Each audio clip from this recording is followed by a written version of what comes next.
Yeah, we are here. Chat, what's the word? It's your boy He is free at HD. last, free at last. I'm here. My brother Ray's in the building. How you feeling, man? After that episode, man, Yes, sir. SummerSlam is less than 3 weeks away. We getting spicy. For everybody that's new to the stream, this is my brother Razor. It's your boy HD. Unwelcome your thoughts off the hip. We cover a bunch of things around here, but top priority is professional wrestling. That's what we diving into, chat. Moki, I appreciate that support right there. Hope everybody in the chat doing well. Appreciate y'all spending the evening with us. Whatever time it may be for you. It's midnight over here on the East Coast. It may be 9 p.m. for you on the West. Man, Again, it's only Monday. it's only Monday. I mean, let's get kind of right into it, man. Like, mommy's back. Mommy's home. Mommy is home. Monday night, mommy is back, man. Do you feel like? Because I was thinking this in the back of my head. I'm like, damn. I feel like the crowd is happy to see her, but they still got Most a thing definitely. for Liv. You know what I'm saying? Like, it's I like, mean, everyone loves a bad girl. Let's be honest. But and that's what I'm saying. You when know, Mommy comes out, it just hits a little different. it's definitely two different versions, like two different types of bad girls we seeing right there, right? Yeah, it's just so like the dynamic between the three of them right now is just it's continuing to improve. I feel like we could get into because they got so many segments again. Judgment Day featured so much on Raw, right? But you can go and look as to how I feel like this episode they trying to distract us from Finn again a little bit, like you know what I'm saying, make you like Did he even have any worse today? I don't think so. he just tried to justify to Rhea Ripley. Oh, Oh she got the belt back. Sorry about it. yeah, and she deaded them real quick, like yeah, nah, like whatever. As long as the belt's here, it is what it is. You ain't my problem right now. But she's probably looking at Finn saying, "I seen what you did." Also, did you happen to catch how they started the show with the entire history recap for her entire absence? Beautiful, So well they doubled done. down again, showing Finn swiping the card one more time. Yep. They played Masterfully that done. beautiful. Yeah, they played that beautifully because the way, like you said, they led up to it. You got Liv Morgan's voiceover in the background. Oh, mommy's never done anything for you, and then you just see the like you said that card moment. Look what Liv did. You know what I'm saying? So it was definitely a fire moment right there. There's a lot that they got going. I think also what I acknowledged in that moment. Well, it didn't happen in that moment, but later on, pertaining to Judgment Day, Rhea Ripley's acknowledging to Damian Priest, you've been holding it down. Tell you, he's almost been loyal through all this bullshit. Everything that he's done is for the family. Everything that he's done is for Rhea because that's the ride or die right there. So I think again, we've been saying this, we all been calling this. Dom is gonna choose wrong. We could get into it later again. Again, the judgment day was sprinkled all throughout Monday Night Raw tonight. And Yeah, but has he done anything wrong, really, though? um, If you I want mean, to break shit down, I guess like let's just say hypothetically speaking, right? Whether he's the submissive one in the relationship or not, he's supposed to maintain some loyalty, right? And we own that bucket. at first, he was showing resistance. Now that resistance band seems to be no longer. You happen to see what he did in Mexico over the weekend? Yeah, Kiss that's Liv on the forehead. hmm Or it looked like a kiss. I could be mistaken. They could have been sharing words. We don't know, but from my vantage point, like just gave her a little peck on the head. it looks more friendly than not, right? Like I really fold you. I see you out there, man. I appreciate you stopping by, brother. Yes, sir. That's back. Let's go, man. We here. But yeah, they started it off right there with that segment. Um, I think that's a perfect way to start it off. Like you said, the package down to showing Rhea Ripley coming out from behind, going through Gorilla, all the way down to the round. I like that cam review that they started incorporating. They've been doing that the last few weeks. I'm doing good, man. I appreciate you for asking. How you feeling today, Foju? Yes, sir. We talk about that I good just old seen the Monday little Night kid Raw. HDL campeón. I just saw that. Yes, sir. HDX Campeon. I had to change the colorway to the purple too. You feel me? Like, yeah. I want to get into that. Can we just jump around for a second? Like I said, Raw was all Judgment Day. Let's do it. Yeah. So Damian Priest. I don't want to disrespect Sheamus and Sheamus, Bronson Reed, Sonya Deville, Zelina. We're gonna get back to that. I just want to get to Damian Priest because I felt like that segment is kind of what I need from him. Remember when I was saying like, yo, his promo skill, and you was like, that's kind of where he's been at. He needed to Hmm. be tested today. Like, I feel like Gunther, like he wasn't shooting from the hip I knew they maliciously. were gonna go there. Yeah, you feel me? Like, but it's just again, truth hurts, right? The good old expression, it doesn't feel the truth hurts sometimes. Like, it is what it is. Hmm. Like, he feels like he didn't live up to the standard. He's telling him as a champion, like, but I also respect, I enjoyed the angle that Damian Priest took. Like, he's doing an in real time rebuttal to it as to where, all right, so you're saying that everything was basically given to you. That's why you lost the last match, bro. You ain't got the heart to face the real adversity. Like, yeah, you nice, yeah. But when it comes down to that do or die, are you really there? Cause I've been there. That's what I interpreted from everything Damian He's been Priest in is the saying. trenches. He's been Yeah. cutting his teeth for 20 years. Mm-hmm. And And then Gunther here trying comes to Gunther. diminish it. Yeah, he's trying to My diminish it. parents did what was best for me. We had a great life. Everything was presented to me. I am that guy. Yeah, Fojo, I agree with that. We've been speaking about Damian Priest's promos, and like you said right there, he's just been walking through some of them. I don't know if that's been intentional, but today I feel like this is one of the best on mics he's done since he's been champion. Even the Ring of Honor, I don't think he's ever this good. And I just like the trajectory that his character is taking. Like, he can be the champion that's escaping with. I mean, he's been escaping with controversy, but more from help of his team and doing classic dirty heel tactics. You know what I'm saying? He's But been again, looking to be a fighting champion. because he sees how Donna Maria was, so in his mind, that's the standard. That's the judgment standard. You are at the top. Can no one touch you? No one is on your level. So he wants to prove that he can be on that same boat as Rhea. But when Gunther called him street trash, Man, you can see it in Damien's eyes. yo, I was gonna say, like, if that didn't really hit, that was great facial expression acting from Priest right there, like to express that type of emotion for what was said. You know what I mean? Because anybody could relate to that moment. Like, you trying to tell somebody, like, bro, you just came from all this adversity and he shits on it in 1 second. You know what I'm saying? Again, Gunther though, I enjoyed him too though. Like, let me not just be one-sided. Gunther, he came out and he's uh he's a talent that when I look at him, it's so believable that when he's talking, I'm kind of like this, like got my hand on the chin, waiting to see where he's going with this. Mm-hmm. Because he's only going to speak the truth, and the truth hurts sometimes. Yeah, that's why when before he gave him that little smirk right before he started talking, I was like, oh yeah, I think yeah, he's about to start cooking up some shit right there.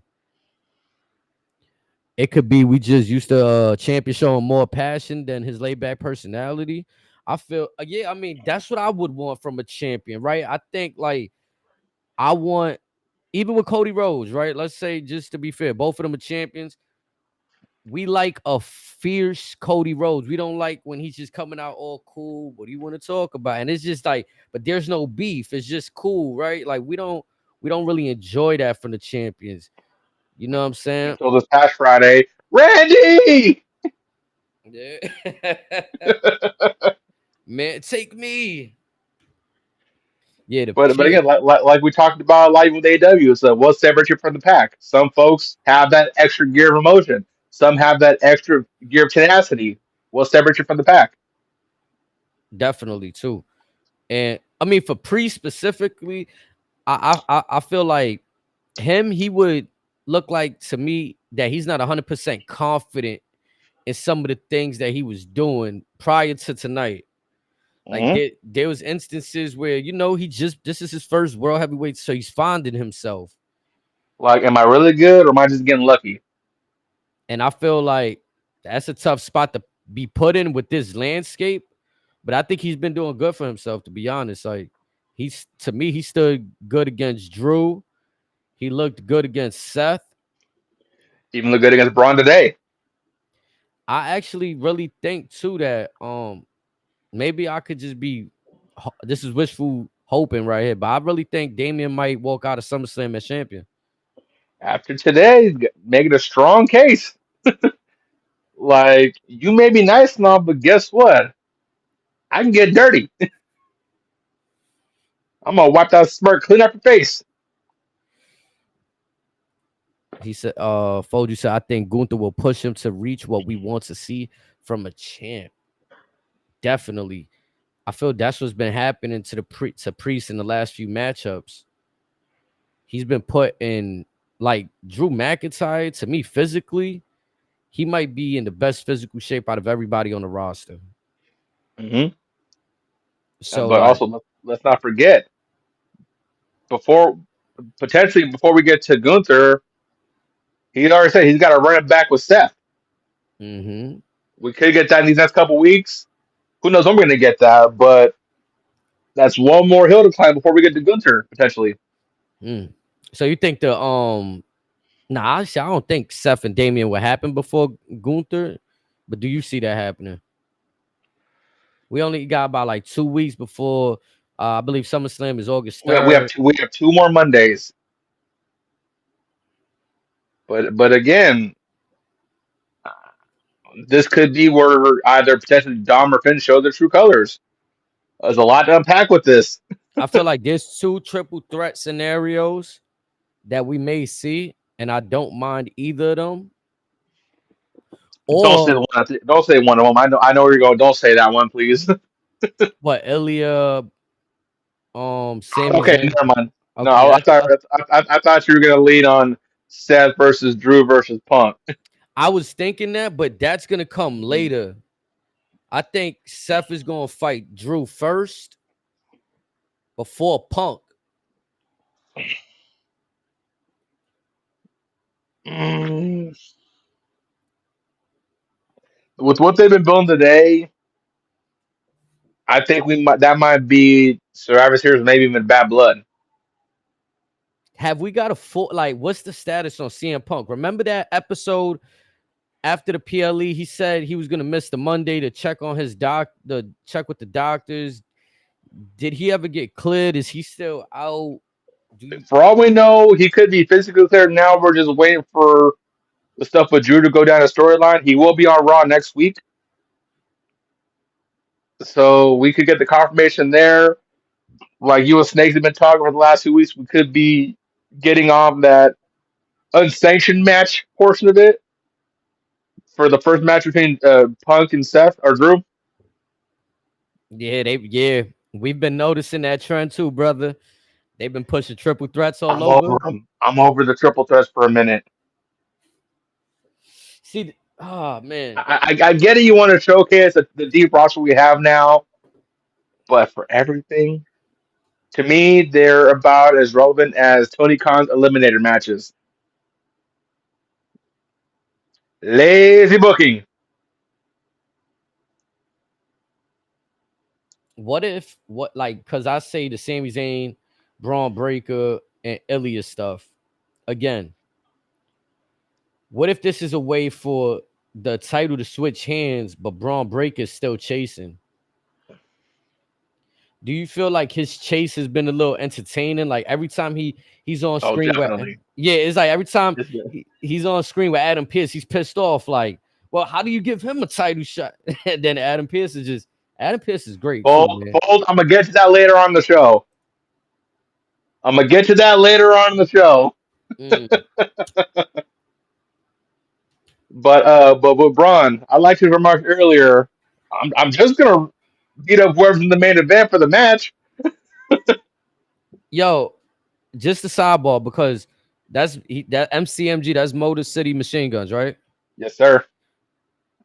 Did you it was this recent the Pride event that just happened over the weekend? Combat Prestige, yeah, Prestige. I'm sorry, I said Pride. I'm sorry, Prestige. They had a fucking fire match.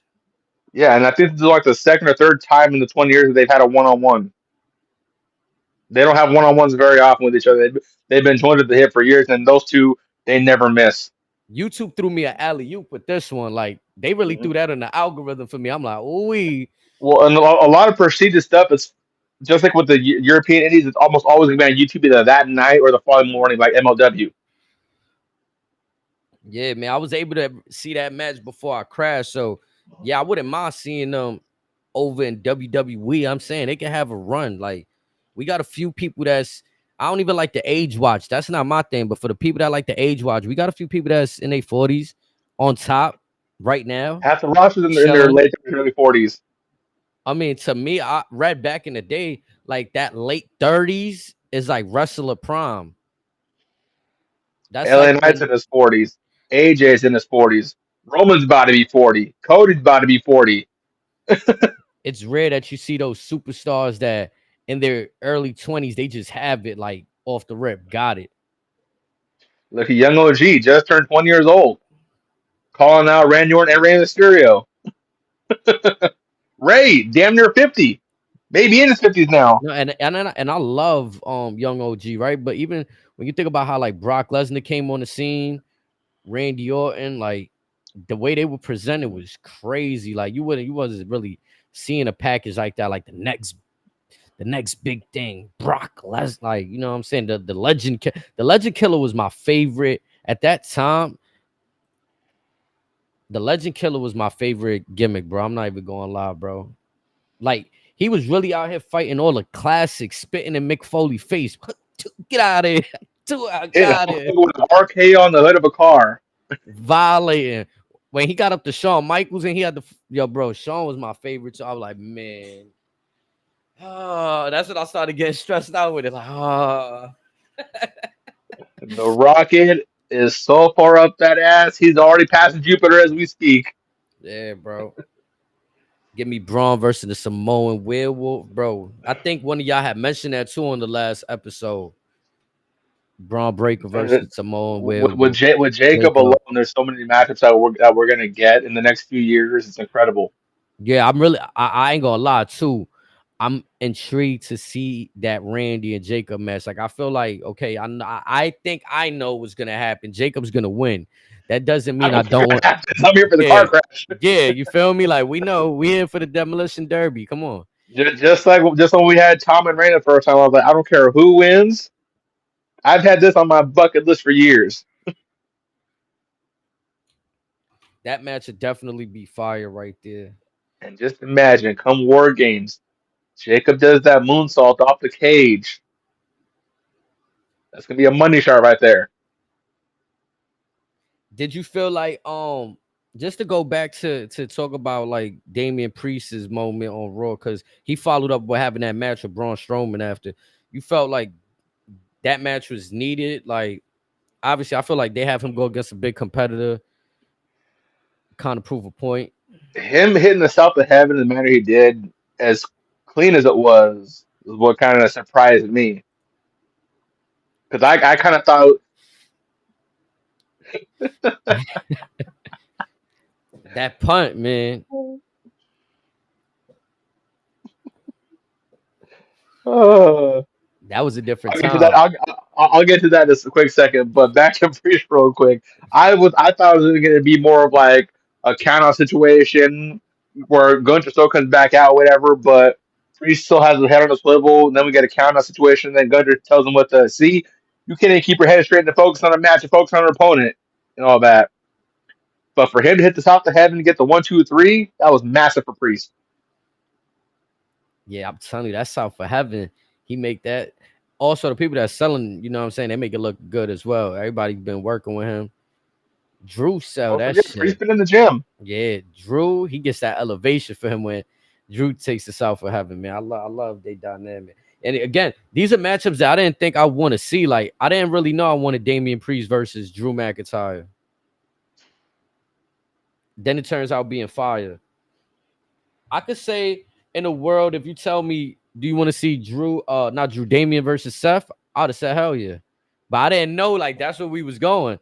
The night Hmm. that Seth came back.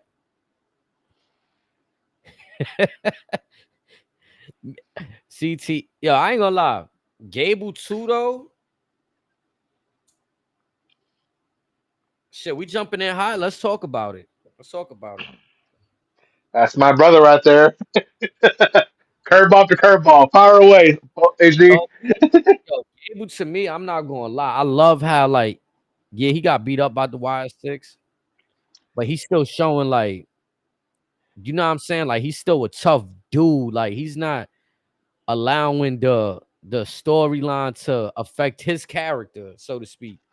Like I really like, you know what I'm saying? Even though they made him look a little funny with the whole, oh, I finally found out who it was. Well, everybody knows who it is, right? Like so they made him look a little funny with that. But we get the moment where he's backstage with Adam Pearce. Before we get to that segment, your thoughts on uh the Alpha Academy standing in a team with Woods to take on Final Testament. I feel like that means Kofi might be out for a significant amount of time. They just had a couple weeks. Couple weeks. Yeah. Something's gonna happen there then. Maybe so I don't know what's gonna happen, but I feel like there's something there. There might not be something there, but there might be something there though. How you feel about that? Mm, I kind of don't like it It felt because weird. now It felt weird. you're kind of you're blending two stories that have nothing to do with one another, and either New Day's gonna get lost in the fold, or you're just using Tozawa, Otis, and Maxine just for nothing. Or we never got the payoff from Otis versus Gable still. Yeah, And it's kind of like ain't no goddamn way you're gonna tell me that show that was the payoff. it was for me at least. I, Like you said, at this no, point, they're just pulling them either further and further apart. That it's like no. he, Free my spirit animal, Otis.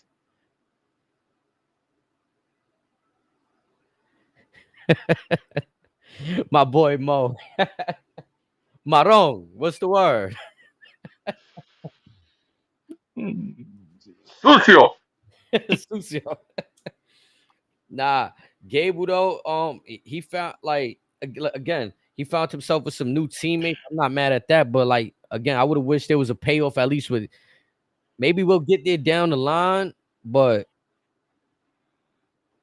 it would have been something there with Otis Tozawa possibly having found somebody else and then go against Gable and the Creed brothers. Yeah, and then on top of that, it's like even the either like the dude is gonna get wasted, or like I said, it's gonna be Alpha Academy, FKA, or again, is this how we're gonna use Final Testament as canon fodder for everybody else? Like, I don't know. How you feel? How you feel about the Creed? Like, I was kind of surprised to see the Creed brothers just get down like that with no hesitation on Bo. You feel me? Yeah, that seemed a bit. I kind of thought that Bo would have came in and had a few words with Gable beforehand, let it breathe a little bit, but yeah, it seems like we're just jump right into it, both feet. And like I said, where does Ivan out fit into this? Because Ivan out was in the conversation with him last week. Mm. I'm just interested I, to see like we got the videotape, right? mhm. And it showed like another origin or interview, if you would. You got Eric Rowan sitting there. One would presume is Uncle Howdy asking these questions, right? Or just the inner thoughts of Rowan. He's which character is he? The what's the name of the uh, rabbit? uh, Ramblin' Rabbit. Like it could be possibly the thoughts of Rambling Rabbit. But nonetheless, So, all like we see all the questions, we hear the responses. So I thought it was a fire. Like we seeing them, like we spoke about this last week. They taking the mask off. They're showing us. He's acknowledging I'm Eric Rowan. I used to be part of a family. I lost my brothers. Like all of this is it's been a rough few years. I lost a brother. A few years later, I lost another brother. I lost everything. Who's gonna miss me when I'm gone? mm, That was the line right there. mm. So now I'm the next videos, whatever. I'm gonna be very. I'm gonna be glued to the monitor when those go live. Yeah, those are gonna be something too, right there. So like my whole point is just like, what versions are we gonna see in the ring? Like we kind of seen both. Like I think it's safe to say, at first a few weeks, people didn't know if we was gonna refer to him as Bo, as Taylor. I think is they kind of saying Bo for now, right? If it was gonna take the last name Wyatt, maybe who know who we didn't know what they were gonna do, but I kind of like how everyone's kind of keeping their names for the most part. Um, my new theory now is everyone's probably gonna stay the same. However, they're gonna have a time similar to Bo when he was getting beat. That's where the spirit of Bray was kind of succumbing them. Like I said, when Bo was getting his ass whooped, he started laughing, whatever. Each shot they gave, started giggling, all that. That's something Bray would always do. So his inner fiend was absorbing all the pain, so to speak. Now, do we see a situation like similar to like the Fiend, like you were just saying, where we had the Firefly Funhouse, where basically Bray was dressed in regular clothing, and then on big moment occasions, we'll see the Fiend out. I think these videos that we're seeing now, that is their rendition of the Funhouse. They're in some abandoned house. It could have been Did you see the the house that theories? had Randy that burned it down years ago. Did you see the theories that they were saying? These videotapes that we're watching, it's been in the Firefly Funhouse set. I heard that theory. It's I mean, just been or with again, all they the could the be inside dark. the Funhouse because the Funhouse never was destroyed. Yeah, like I seen something on Twitter where I think the very first one where Bray was pardon me, I said Bray, where Bo was talking to Uncle Howdy, and they showed like the background, which would be the window of the Mm-hmm. Firefly Funhouse, and they tried to Yes, like pair it up. they could be in there, yeah. Mm-hmm. But let me ask you this: when Bo was in the corner and Gable had his hands around his beard and all that, and Bo grabbed him by the hands, and he says, "There you are." What was he getting at? Mm. Because that's a very telling Easter egg. Because that definitely caught Gable by surprise. Like, what do you mean by "There you are"? And I'm trying to figure out like I need somebody to refresh me on I understand what Gable did to his own family, but has Gable ever crossed paths with them like that before? Like on a significant level? No, never. That's what makes it all the more fascinating. Because that's the part I keep Unless trying to piece together. unless he's touching on the NXT version of Gable from American Alpha, that aggression to where we first saw the similar in comparison to a Kurt Angle. So we saw that aggression. That could be what he meant by what he said. There you are. We don't know, but it's definitely intriguing. Hmm. Now, could it be like I know we've been saying we've had different theories, right? Could this be a theory right here? Could the Wyatt Six be here to unlock people's potentials and make them more danger and like stand up. Not saying Gable what like, but like you see, they were willing to fight, even though they ran out the ring. They still like Gable still took the fight. Think about it. What happened when Braun fought Bray? Braun went back to being a monster. Roman kind of went back to more primal instincts. John Cena, we briefly got the Dr. Thugonomics back. Randy, we got the Apex Predator back. With Seth Rollins, we slowly got what we now have the Archer again. We start bringing back the blonde tips in his hair again. Everybody that Bray touched in the past got reconnected with their past selves. So we could be seeing now with Gable's go around. Mm. Yeah, because that's what I'm starting like.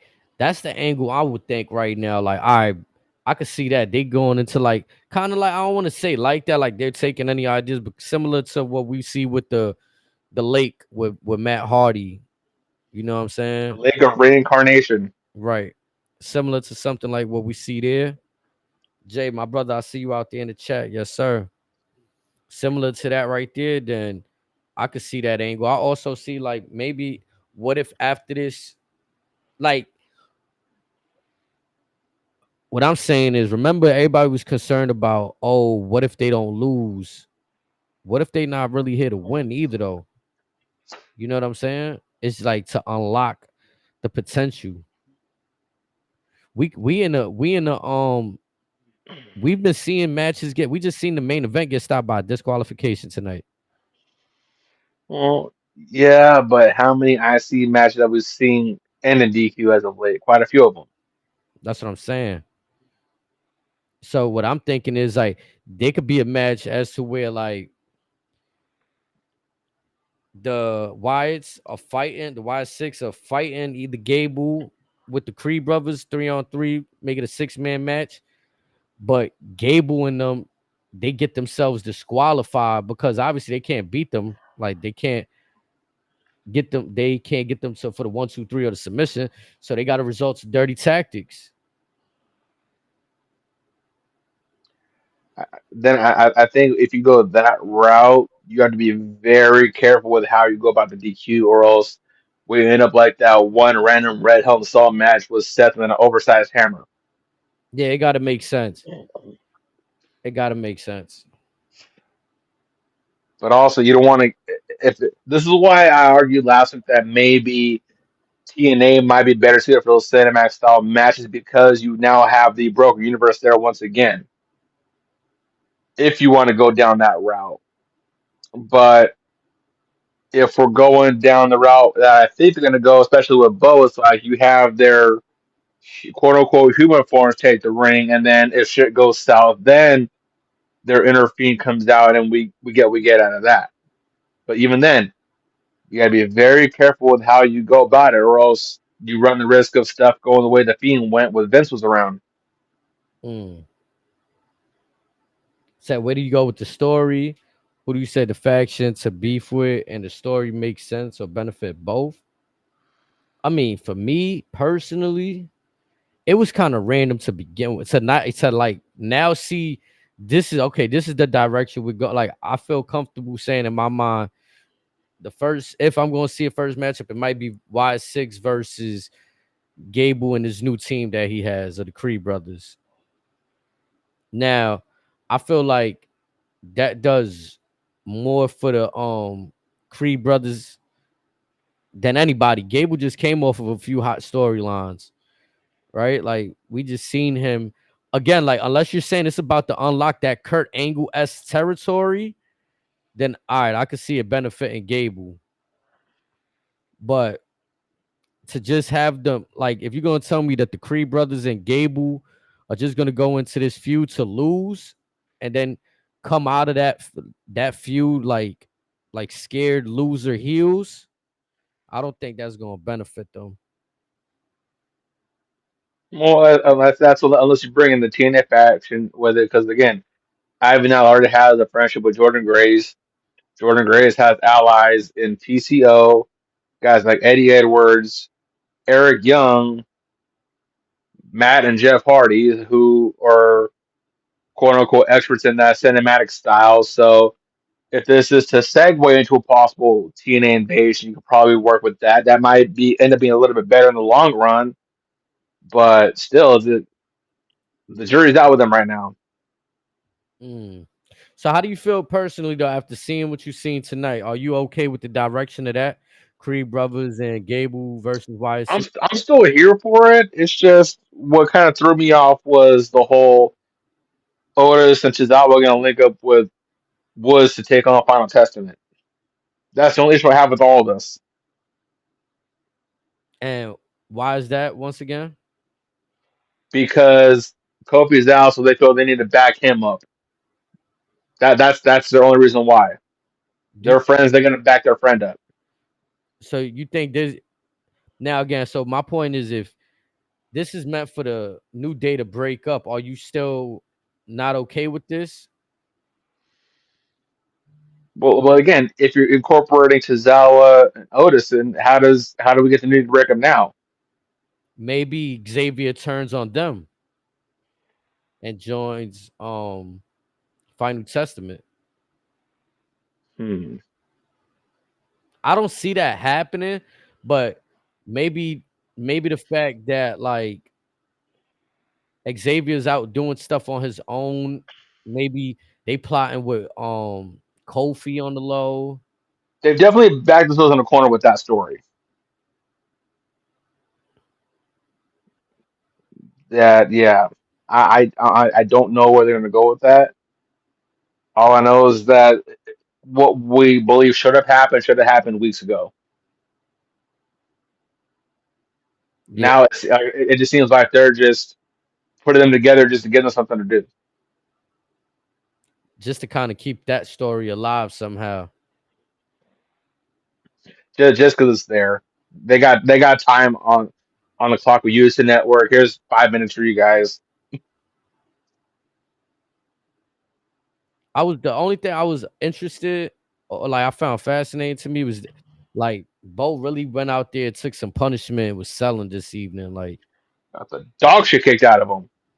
and the reason I say I'm surprised because one, we haven't seen Bo in the ring in a minute. So I It's was been a few years. yeah, and even like when he was Bo, right? Like to see him kind of no sell was different. Like See, how long ago was the B team? That was the last time he was in the ring. I want to say maybe 2019, Yeah, 18. 18, 19. So 5, 6 years potentially since he was last in the ring. Hmm. Because remember, he got fired like his brother.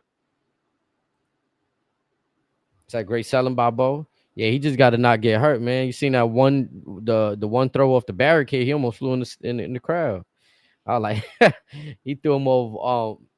Or even that bounce off the post too. Oh yeah, on the outside. Yeah, yeah. They was going crazy. I ain't gonna lie. You know which spot scared me too? The German suplex. I don't know who. Which one of the Creed brothers delivered No, that? no, that was Gable that gave it to him. If that was Gable. That was Gable because that high angle one that like he fell on his head. Yeah. Planted him right on his shoulder neck area. Like I was like, whoa, it was Gable. Yeah, bro. I seen that. I was like, man, I kind of was like, I know he's about to no sell it, but for a second, I was like, yeah, I know that's got a sting. Bo took a lot of Welcome back, Bo. welcome. That's what lead me to believe like he getting prepped for. Do you think we see something at SummerSlam in terms of them having a match? Are we gearing there? That's what we bring them out. SummerSlam.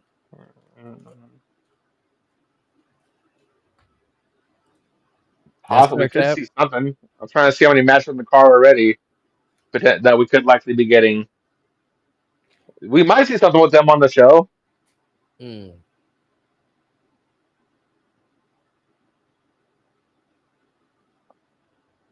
Yeah, that'd be crazy right there. I'm not gonna lie, cause I would really like to see that. They could take my money. I want to see how they gonna pull that one off right there. I want to see that for sure. I'm more intrigued in the next video at this point than them getting in the ring again. Hell yeah. Yo, just because that was like the segment right before the main event, right? We just jumping around Monday Night Raw, y'all. Right before that, though, we had Jay Uso and Dom. How you feel about them like throwing Jay Uso into the mix? If you think about it, he's been in it for a minute. He kind of has though. I remember Before she the got early. hurt, Hmm. told Prince Dom, tell mommy I said hi. Yeah, And after this match, Rhea, call me. he went crazy. But what was very interesting was on two occasions, Dom's words were, "Mommy belongs to me." Yeah, Damian I Priest. thought Rhea was gonna whip his ass in the clubhouse right there on the spot. Damian Priest gassed him. He gassed him up into the whole situation. He's He like, "Yo, tried go to make tell that. him. Yep, go make that match so you can let him know." You know what I'm saying? Real, He tried to tell him weeks ago. All you had to do was call her. All you had to do was pick up the phone instead of checking the DMs the list, and you block the bitch's number. Call mommy. Make sure she good. mm-hmm.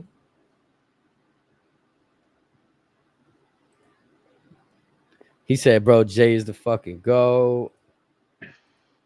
And Kat made a very good point. Is in all the storylines." Mommy says, I belong to nobody, but you, Dom Dom, you belong to me. So does that mean he Uh, lives to see another day, potentially? for now, Like I said, we'll see come SummerSlam when during that match. I'm gonna be honest, bro. If this shit ultimately, if the storyline goes where Dom is just back with Rhea like nothing happened, I'm gonna be very surprised, bro. Well, again, you still got Finn Balor in the mix too. The Hmm. man we believe to be the real puppet master behind all of this. That's why it was interesting to see like him really deflect and be under the radar tonight. He did a good job playing under the radar.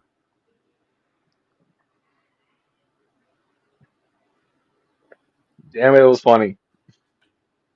He said, But if you "Yep." notice, JD was about a step and a half in front of him as he was talking to Rhea, trying to let her know what was going on in her absence. You know I don't know why? if you caught that or not. You know why I think that too? Cause it's like my opinion changed. I felt like Rhea Ripley would be like tight and just dismiss Dominic off the rip, right? So I feel like she's like, "Oh, you playing games? Like I'm about to play games back." And Dom is gonna find himself in the position he's been in for the last 2 years. He's just a pawn in every game. Well, Rhea was hot at one thing. Why is Carlito in our clubhouse?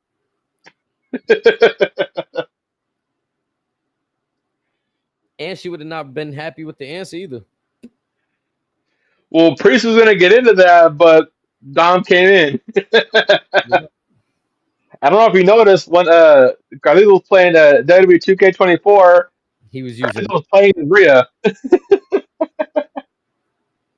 That's what I'm saying. Carlito know, you know what I'm saying? Carlito know what it is. He knows, you know what I'm saying, who he needs to line up with, the right people in the group.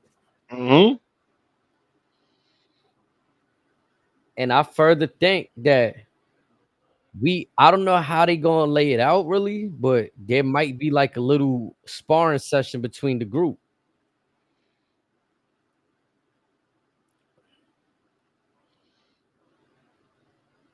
I'm still saying Rhea's going to make either Finn bleed or Dom bleed, one of the two. Mm. And it's going to be incredible to watch. Yeah, because if he said both, I'm screaming. I was thinking of It might be Finn for being a backstabber and Dom for being stupid. Yeah, because I feel like one thing's for sure, she's on good. From what it looked like, she ain't got no smoke with Priest. Like I said, that was a soldier right there. And then the vibe I got from her, Finn, and JD tonight was kind of like, you know, that moment when you got like either a family member or a real close friend that did some bullshit and they trying to And you, explain it, yeah, and you know some bullshit. and you just like, bro, honestly, like, bro, I don't even want to hear it, bro. You good, You're bro? just like, why are you still talking? Yeah, like you just brush it off without like really like you letting them know with your actions, with your blow off that you peep game. I think that was their interaction right there. So, like you said, even though we might not have gotten much verbally, I think Huck cutting Finn off was like, yo, I see through your bullshit, bro. But I don't say we got cut short. I think we got enough we needed to reestablish her as the queen of that faction. Yeah, like you trying to gaffle me. You can't gaffle the queen gaffler. She know the gaffle. But as we jump back, what's your thoughts on Liv's promo at the beginning of the show? Um, She says, "I told you I was going to take everything from you. I'm not the same Liv Morgan as before." Even did a call back to what happened before she took Rhea out when Rhea tried to take her shoulder out. So it was an arm for an arm. for me, it was like it would be a strong promo if I ain't watched wrestling for 30 years and damn near heard the same shit. You know what I'm saying? That's so for me. Now that you ran all that, I remember she was on the screen. She wasn't out there and all. It didn't really hit for me, bro. It just felt like I listened and it went in one ear out the other. I To be thought it was one honest, of her better promos. yeah, no, it was definitely like strong, but like again, I've heard this in wrestling, and I feel like I'm waiting to see did you really take it all? Like when if she does come out on top and Rhea can't overcome Liv, then I could say, but yeah, momentarily you took it, you know. But So I for right mean, now, the minute she hears "This is my brutality," her ass is gone. that's another thing that I'm bothered by. That it's kind of like you played tough that first day when you injured her, but ever since you kind of been on your like, you know what I mean? Like you're not really trying to see that smoke, even though you saying we could smoke, but you're not really living like that. That's the classic chicken shit heel. I'll get Mhm. you when I'm good and ready. Not on your watch. And then it'll be like you said, classic. She's making me not like her in that angle. You feel me? So she's doing her job and she's doing it well. Because it makes me not like the character or the character tactics and antics. You feel me? Because I would want to just see them go, not go at it, because we got to build that up, right? But I want to see like a little bit. Much like Drew and Seth, I think it's built plenty. Or Drew and Punk, I think it's built plenty enough. It's just now we're just getting the icing on the cake. The match is made. It was a blood feud to begin with and all that. Now we're getting all the extra shit. Yeah, I want to see Rhea get her hands on her. Like, you know what I'm saying? They milking that one. They milking the payoff on that one. Because it we could get the match right in SummerSlam, but I want to see they waiting the SummerSlam to really, You want to see Rhea snatch that weave off one time. you feel me? Yeah, like But also, I thought this was very interesting. A couple of times, the crowd was chanting, "You fucked up" to Dome. They were letting it go through. yeah. I That was think different. USA. I think I mean you could correct me if I'm wrong. USA, I'll be thinking or feeling like they let shit slide a little bit more than Fox. Fox be the ones that be on the like time and that be like, Usually it's both of them, but I mean, I think now they're just like Triple H's like, "Fuck it, we're off in a few months anyways. We'll eat that bill." mm-hmm. It's only a couple segments. And I mean, I could be wrong. I feel like Fox was again, like I said, they was on some funny shit with them episodes. Like you had The Rock coming through, dropping them bombs, doing like what he wanted to do. Then the crowd going wild. They like, you know what? Nah, ain't y'all leaving us? We're about you. Or also maybe they probably figure out how to pipe in the booze on top of that to overshadow the "you fucked up" chance. I was listening to I think it was Matt Cardona podcast, the major wrestling figure podcast. It was either that one or somebody else, but they were basically speaking on the censor. It might have been that or Busted Open, but they was just saying how it's more on the network. I think it might have been Busted Open. I think they was talking about it on Busted Open, and they saying it's more on the network rather than WWE. So both of them, they pick and choose, right? It's a pick and choose kind of situation. Hmm. So, like you said today, they was letting it fly, and it makes for a better show, right? Like you can't control, yeah, it's this, but The crowd's gonna feel some type of way. yeah, like I'm not gonna lie, when you watch basketball games, you used to hear Carmelo Anthony all the time when he catch a rebound. Oh, get the fuck out of here! You know what I'm saying? Or even on a random basketball game or football game, you'll hear it slip out on occasion. Yeah, it's part of the charge it to the game. That's all it is. There may be some cuss words because that's how humans in the real world talk. Mm-hmm. Just giving them some more side notes from Raw. How you feel about Sheamus? Sheamus got new music, chat. How y'all feel about Sheamus? What's new music? Dog shit. Dog shit. You ain't liking it? Dog shit. Mm, Yeah. Written in my face or written like where it was. That was the perfect song for him. There was no need to change it. okay. Because this is his third song this year now, or in 2 years. Why? You haven't heard the new one? Yeah, he had a new one. I mean, I felt like it was just a remix of what he already had, but It was a remix of the Brawling Bruce thing to a degree. yeah, like But one of there's those more things. drums and a couple, little bit easy on the bagpipes. And speaking of brawling brutes, Pete Dunne comes out after Sheamus picks up the victory versus Bronson Reed. I like that. Finally, like, I mean, I don't want to say finally. Let me not say that because we got to be real specific with what I'm about to say. Finally, for Pete Dunne, he's getting a good like payoff to say fuck that Butch character.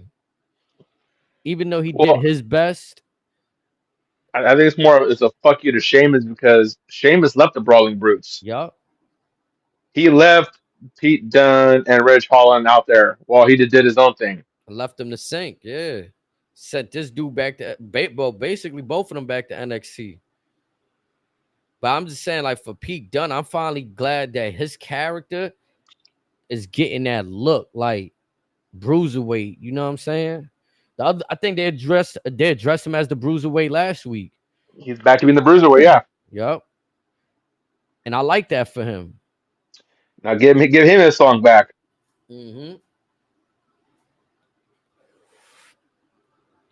Easily, they got more fire shit. Like now, you just went from having Pete Dunne. What happened? Tyler Bate got injured, right? Yeah, he got injured a couple weeks ago, so he'll be out for a month or two maybe. But when he comes back, they'll probably be down at NXT. Probably competing for the tag titles down there, which I'm not mad at it. But this will give Pete Dunne his time to, because they was giving him one-on-one matches, but it was still within the confines of him being in New Catch Republic, right? Like he wasn't Hmm. really like they weren't really like promoting him like the bruiserweight like that. Like I feel like the last Monday we got closer to the bruiserweight. Like you said, give him the music, give him his fur that he used to come out with, like give him the aesthetics back. Hmm. And I think, bro, it'll be crazy. Now, do we have the one-on-one with Sheamus before or at SummerSlam? I'm gonna be honest. This might be unpopular. I don't think we need to see that on SummerSlam.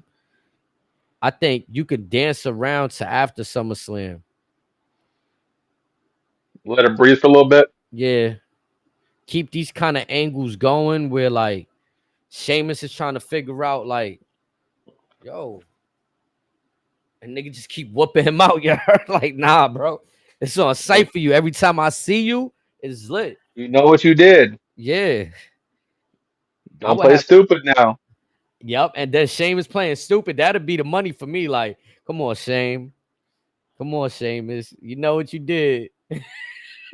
You left these boys in the dry out there, man. You supposed to be holding them down, brawling brutes. It's fight night. You know what I'm saying? Banger after banger after banger after banger. My man Ridge Holland, man, he was out there hurting people. Seamus said, "Man, I don't want nothing to do with this, man. Get me away." Is he still on Chase U? Yeah. You know what's crazy though? Like Ridge Holland to me is one of those weird talents where like I don't know why I keep an eye on him though. You know what I'm saying? Like I keep tabs on what he's doing in the company. Cause I thought he had like a look, like he could have potentially he could still There's something there, yeah. Like I even thought the Brawling Brutes was might have been that entrance for him right there. Like, but also the Big E stuff definitely probably killed his mojo quite a bit. yeah, that didn't do no favors. And then he hurt somebody else, not as There's a bad. few guys. Yeah. I mean, it's tough, right? It's tough for him.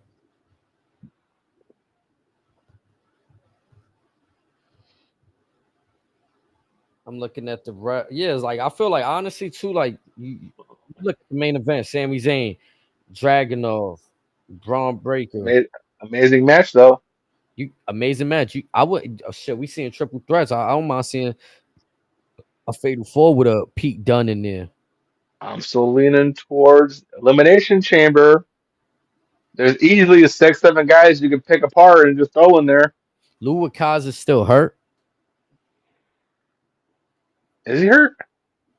I mean, if they selling that, remember his ribs got hurt from the spear or from Shane. Yeah, Braun did beat the shit out of him a few times. Because I was just thinking about how Sheamus was supposed to be tangled up with Ludwig. I don't know what I want to see more. I think I want to see Pete Dunne and Sheamus more. Ludwig and Sheamus would be entertaining as fuck too. But again, I've been a fan of Pete Dunne for longer than I have Ludwig. Where do you fit Bronson Reed in the IC title picture? You could squeeze him, put him in rotation too. You could squeeze him in there. He got to be again, like you said, if it's an IC title elimination chamber match, there's 4 pods. You can even have 4 guys start in the ring and then have the other There's 4 guys 4 in the pods. making it 8 competitors. Because they done 7 before. Did they ever start with 4? I think it started with 3. I could be mistaken, but yeah, That'd be crazy. so you got plenty of guys for it.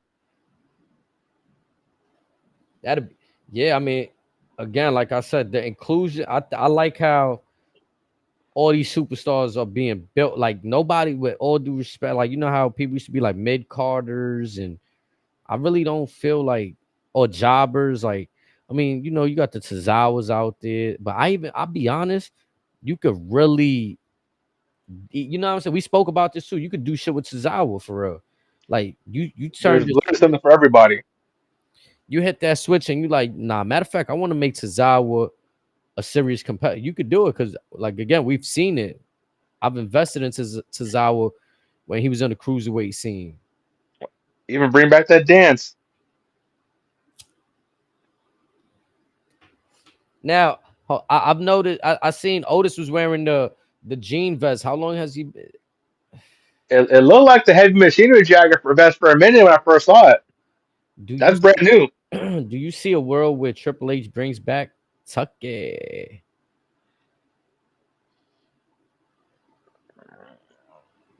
Tucker's one of those guys that I think he might Vince probably left a bad taste in his mouth because he never went to Indies once he got let go. So I think Hmm. he might just be good. I'd love to see heavy machinery back, but if he's in and out, see where his heart is in it. I ain't gonna lie. Yeah, if he come back too, with all due respect to him, he got to come back. Like if we be giving Dawkins criticism, it's kind of like that's how I looked at Tucky too. You know what I'm saying? Mm-hmm. I kind of looked at him like the Dawkins of their tag team. Same thing Like, with how to a degree some of us may look at Judas Creed versus his brother Brutus. Brutus got the energy, got the charisma. Yeah, Judas is a little more athletic because he's taller, but Brutus could do the same shit and then some. Yeah, Brutus give me the. It's hard to explain. Like I really don't know what vibes, but like you said, he got that. Call me crazy. You get Brutus Creed and Braun Breaker as a tag team, you might have something there. You might have something with those two. Steiner brothers esque without the like without them being related. Like I mean, and then that's how I thought you see like the Varsity Creed Club. brothers. Yeah, the Creed brothers. Remember we speaking about how like they almost give us the vibes of like the world's greatest tag team or like Jason Jordan and Gable early on. Yeah. I feel like I don't know, like you said, Julius, he needs to do a little something to elevate that character. I would like to see more talking on it, more emotion. I think we seen it tonight. I was surprised to see them slide into like this hill roll easily, even though they had the diamond mine back in NXT. But I feel Hmm. like it's been a few years since they was on the heel side of things. So yeah, so this is gonna be interesting. And It just personally it would have been nice to include them into this picture with Gable next week. Like I said, when you have Tozawa and Otis team up with Woods, that would have made more sense than do this shit that they did today.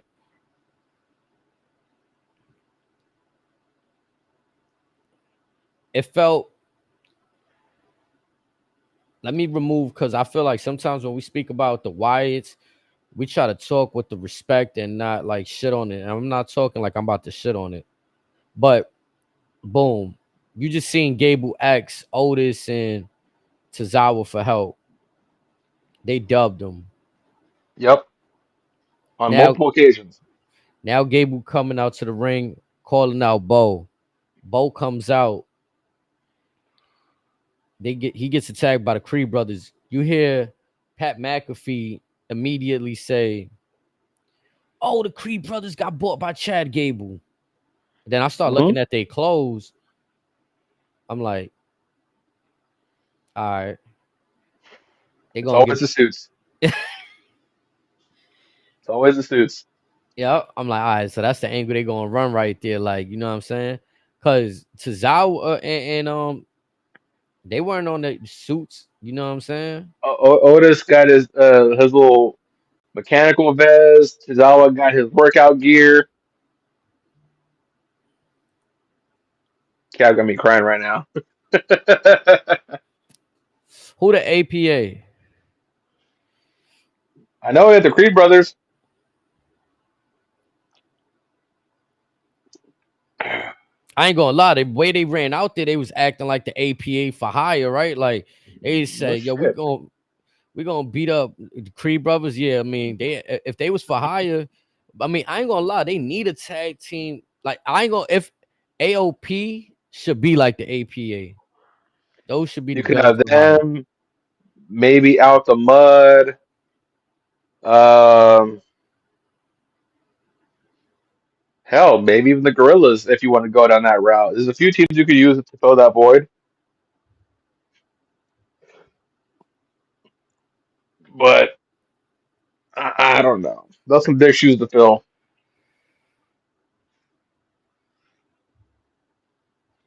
We had the let's see what else we had on tonight. We had the women showcasing tonight. We had Shayna Baszler, Zoe Stark. I didn't really care for this match to be honest, but it is what it is. Shayna Baszler, Zoe Stark versus Kaden Carter, Katana Chance. And we're getting Sonya Deville versus Lara Valkyria next week. I felt like that shit. I'm not gonna lie, like maybe it was intended to hit different, but when you know what I'm saying, Lara Valkyria and all of them, they ran to the ring for the other match Hmm. for Sonya Deville and Selena Vega match. It felt weird, bro. Like the way they ran in the ring and Sonya and them, they ain't even no sell it. Like they just stood there, like Yeah, Lara's getting miscast already. yeah, I didn't. I didn't appreciate that. I was surprised to like you said, miscast. I was surprised to even see her running with them. Like it was just very like I don't know. It was cool like to see people getting The their first time was cool, spotlights. See, whatever. Larry's dancing, that was fine, but man, I think this is one of the aside from Liv and Rhea Ripley, the like those storylines right there. I'm not really a fan of whatever they got going on with. They trying to build up Shayna, Sonya Deville, and Zoe and Stark. I want that trio to work too. And I want them to work. and if it is gonna work, this is how I would envision. Y'all kind of gotta like play no games with them. Like that moment that them girls ran in the ring, why not just attack them? That should have been a squash.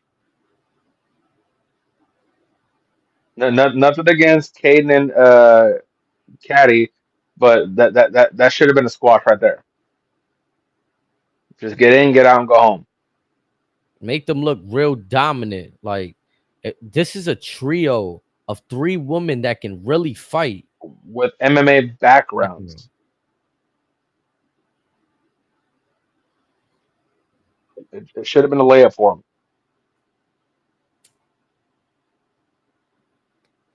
That's the part that Oh, I didn't enjoy right there, to be honest, out the whole show. Felt like that one again. I had to watch on DVR. That's why we came through a little late. So I had to skim through those matches right there. To be fair, for time you didn't miss constraint. much. Yeah. Felt like Sheamus and Bronson Reed. I don't want to say they surprised me. We know what we're gonna get with them. But when Hmm I still see Sheamus putting on these type of matches, like it's I'm more just intrigued to see where they go with Sheamus versus Pete Dunne in this. yeah. That's what I'm at. That's what I want to see. I think Because they're gonna let Pete Dunne go. Oh, I think they should let Pete Dunne go over on Sheamus. If you want to build Pete Dunne in, like, how old is Pete Dunne? Is it like? Can we see if time is on his side? Like, he's not even close. He's not even 30 yet. Maybe 27, 26, something like that. Maybe.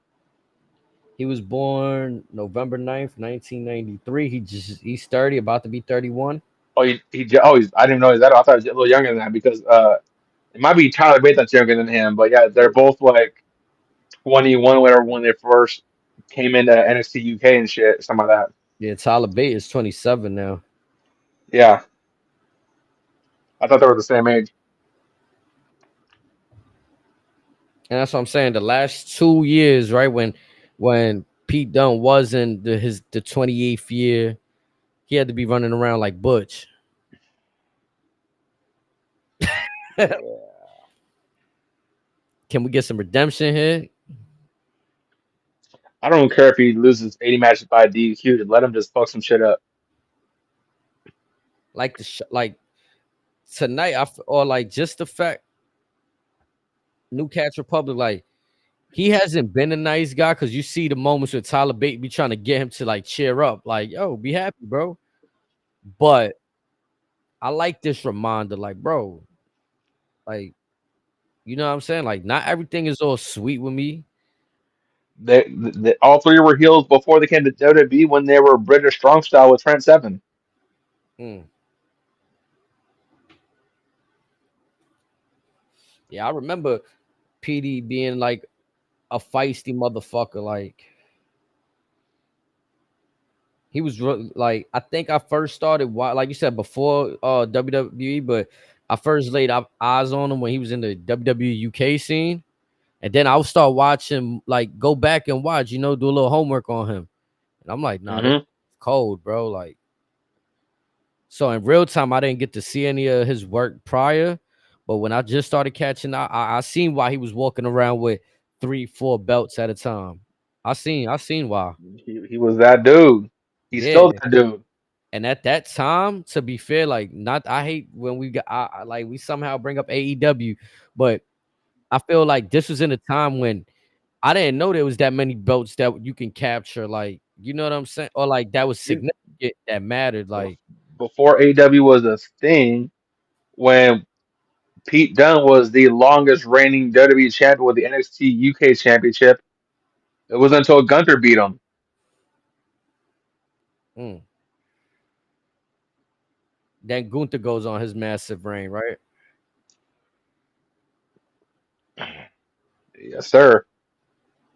Did anybody beat Gunther? Or he just like retired that belt because They closed down NXT UK, yeah, so he was the last champion for them. nobody even beat.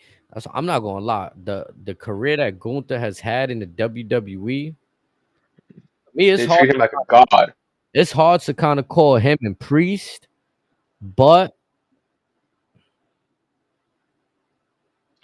because when Gunther was running Roush he's running through Pete Dunne, Tyler Bate, all three members of Gallus. this is the perfect time, like Foju was saying earlier. This is the perfect time to make, or like you're gonna see Gunther bring out the best in Priest. Hmm. And if they let Priest go over, I'm pretty That's sure, gonna be big. yes, that's gonna be Priest is gonna come out looking different than before. It's DP time, easy captain. That sounds wild. Cat, put the kids to bed. It's DP time. All right now. Nah, I agree with you though, bro. I've been saying it. Listening to Triple H at the last press conference, I don't know if his stance has changed, but I felt like maybe I'm reading into what I want to hear. You know what I'm saying? People do that sometimes. But I personally felt like I'm listening to what Triple H is saying, and he's kind of telling everybody, like, yo, don't worry about don't worry about the negative things in Priest's run. Like, y'all not even paying attention to the good things of his run. Look at what we're actually creating. Right. So that makes me feel like,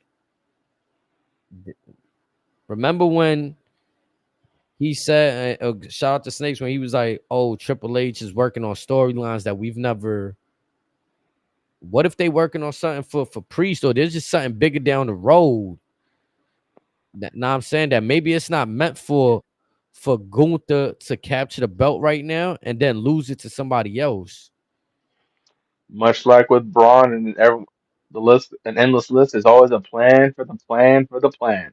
Does it hurt Gunther if he doesn't win this championship? Like, do we look at Gunther differently if he doesn't beat Damian Priest? I say no, though the internet might say otherwise. You think they're gonna devalue him? Like, you feel like they're gonna even devalue the Intercontinental reign? Like, The internet will probably say something along the lines of what was the point, or the King of the Ring is just like King of the Ring, it's meaningless. That's how they'll look at it because of what Gunther has done in his short time with WWE. Regardless of how great the match ends up being, regardless of what Priest does beyond that, they'll just look at it as like we just wasted Gunther.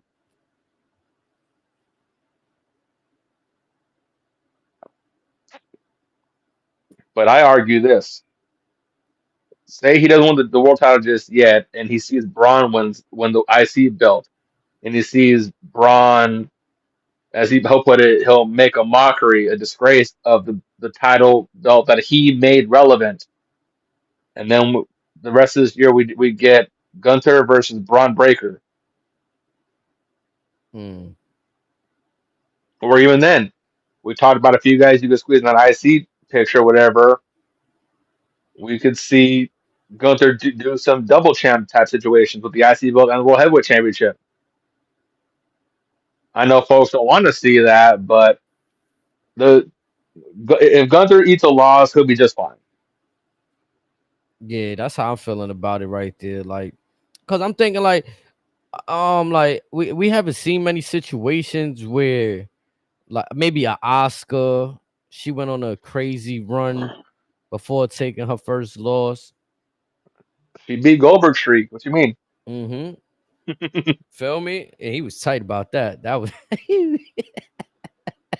ah, my boy Goldberg, man. You gotta get that one up, gotta give it up, man. But you had that situation. I feel like if you have Gunther lose again, it'll make his chase better because Damian Priest had a point. Like to your point, okay, it'll make the King of the Ring seem like to the internet like oh it was meaningless, but without that King of the Ring, we didn't really see no real fair like oh he ran through this hoop to that hoop to get to the championship. Now neither did Oh, Damian Priest, but the ladder the Money in the Bank match itself, I think is more high risk than week to week tournament a singles match. all of a sudden, you take the Drew and Punk extracurricular out the way. Priest has a pinfall victory over the former world heavyweight champion. He just pinned a former Universal champion tonight in Braun Strowman, Hmm. So we can argue that again. He's right where he needs to be. and to be fair, we haven't really to make an argument. We what world champions have we seen Gunther defeat?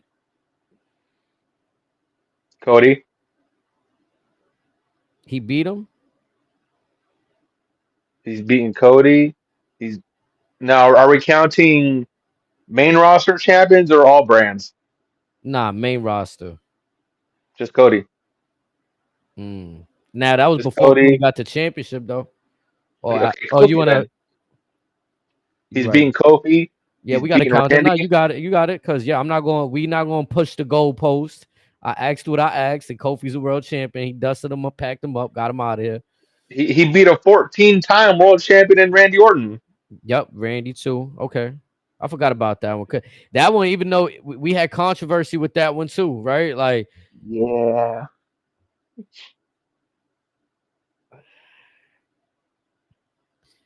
Look at I it. those referee spots, I give it to the referees because I know like this is split decision. Boom, boom, boom. Like we But also, if the ref's gonna fuck up, ref's gotta own it. I mean, listen, Tongaloa, right? Let's say if he's even any second later than what he was, we obviously seen the ref pull himself back, right? Yeah. Does he get like that shit would be assassinated? Because initially in that first angle, I didn't see that. It was the fan, whoever like had that TikTok angle, and I'm like, oh What the low blow? no, with Or- when Tonga debuted, when he came out the ring late, Oh yeah.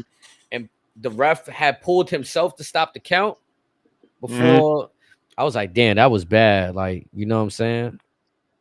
Like the refs, the spots that the refs been. I'm not really trying to blame the refs here because there's a lot to go into that. I don't know how to be a referee. I love the product. I've never been trained to be a referee, so I can't tell you what they're trained to do. But from the fans' eye, just watching them get put in them spots in the Damian Priest spot, that was bad. You know what I'm saying? The Randy Orton and Gunther spot, that was bad. There's just a few calls that it's just like you said. We got the Tongaloa spot when he debuted bad. It's just you know what it's hard to say because obviously you know WWE gonna put what they want out there on the post conference, but moments like that you should allow the ref to come out there, even with Triple H sitting by right by you, like now. Look at the refs in the past, whether it be Charles Robertson, Nick Patrick, Mike Chioda, Jimmy Corderas. They'll make a judgment call and then they'll go back and tell Vince, I made this move because of this and this and this. Go check the tape right now. You're welcome. Yeah, like you want this shit to look Fugazi. Come on, we hitting the call. We making a decision right here. It has to be done. And then if anything, that would probably tell a talent, hey, polish your shit up. In the words of Taz in the early days of AW, this ain't no sloppy shop over here. That that's like again, I hate to look into these moments because I just like to enjoy the product, chat. Like, you know what I'm saying, as we all, but this is unwelcome your thoughts, and we're gonna speak on what we see, we're gonna speak on what we feel.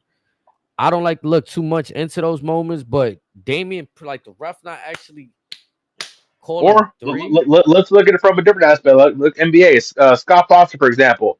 Say he's watching the Warriors play someone else, and he physically sees Draymond just two-piece somebody. No foul called. Then what? Yeah, no, he's gonna be saying the replay center. The people at Secaucus, he Or gonna say they got to be look on at it. the NFL. Look at the NFL. Say there's a fumble in the end zone, and the ref, the white cap says it's non-reviewable when it's clearly a reviewable angle. Then what? Yeah, man, and We gotta treat these moments as such. Yeah, I get it. A lot of it's predetermined or whatever, but still, you gotta address it the same way. Keep that same energy. Stripes are stripes. and Yes, sometimes everyone's human, but sometimes you gotta just let them know. Sometimes. sometimes it makes for like that's crazy. Like it makes for a moment. Like let's just say, right? Let's just say, hypothetically speaking, Damian Priest he's supposed to walk out that night as champion, But he's knocked out. right? He loses the belt. What's wrong with booking the very next night? You seen how The him is rematch. the rematch.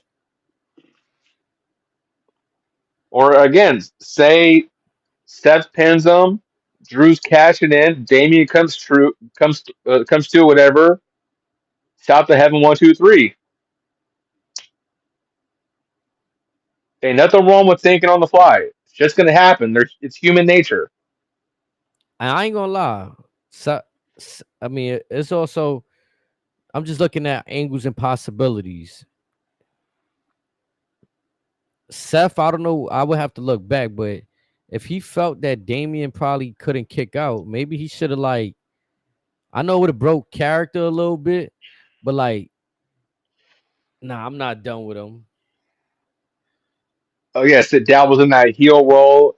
1, 2, takes him by the head, and then he still stands up, walk up, saying, "Hey, you want to be this champion? Stand up and fight me, whatever, or something." Yeah, you know what I'm saying? Like I'm looking at possibilities that could have happened, like ways it could have been saved. You know what I'm saying? But That's they had options. yeah, It could be where it's unlike again with AEW. Mox has been knocked out in several matches live on TV. Both Hardys have been knocked out on live TV and pay per views. Women have been knocked out cold on pay per views and on TV. Again, just refs, do not be afraid to make that judgment call. but I also do like how all right, shit happens, right? And they playing into it in they promos. You feel me? You got Seth Rollins kind of, if you read between the lines, you could kind of tell that he was talking about the pay-per-view appearances. Like, you got to be better. And then you got Gunther hitting him tonight where you just ain't living up to You've it. been you've been subpar. You haven't been a champion. Hmm. So I like how it's being addressed because hopefully it motivate. I know it's motivating Priest to be better. I just hope it translates well. You know what I'm saying? Yeah, Rather than backfiring, I hope that shit translates well for him. but again, refs, you have the same power as they do. And I'm gonna be honest too. I enjoy heel Priest way better than that babyface United States champion Priest that they had. Well, this babyface priest is it's probably the same, but it's different at the same time because again, Gunther has made this personal. You have Silver Spoon versus I'm fighting for a meal. Hmm. Prince versus the Popper. So again, they're making this into a money fight, and they're making this matchup far better than what we ever anticipated what it could have been. Oh yeah, I think this promo right here it definitely paid off. I didn't But think it was gonna be like that for real. let's think. But on the topic of referees fucking up, let's segue to the meat and potatoes with everything. Our boy Drew McIntyre. Ooh-wee. If you notice. He didn't have the bracelet on today. You say he had it on? He did not have it on He did today, not. and Punk never got it back from him either. Mm. But he comes out. I don't know if you noticed this, but from the moment he comes walks out down that ramp, he's cheesing like a mug. So Adam Pearce teased, "We're gonna get the match." He wants it. Punk wants it. The people want the match. All you gotta do is tell the rest I'm sorry. A part of me thought Drew was gonna just kick Adam Pearce's head off right then and there with the Yeah, Claymore. me too. Yep.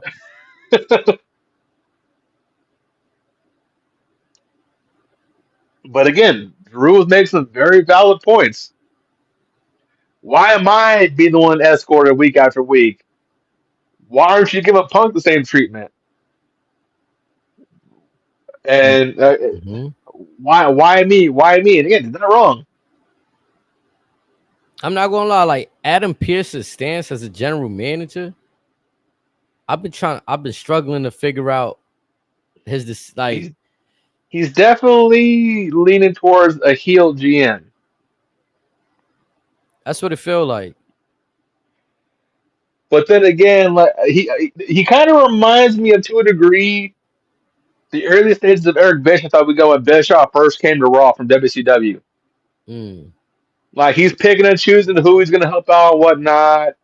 The folks that are fan favorites, he's going to just give them hell over high water.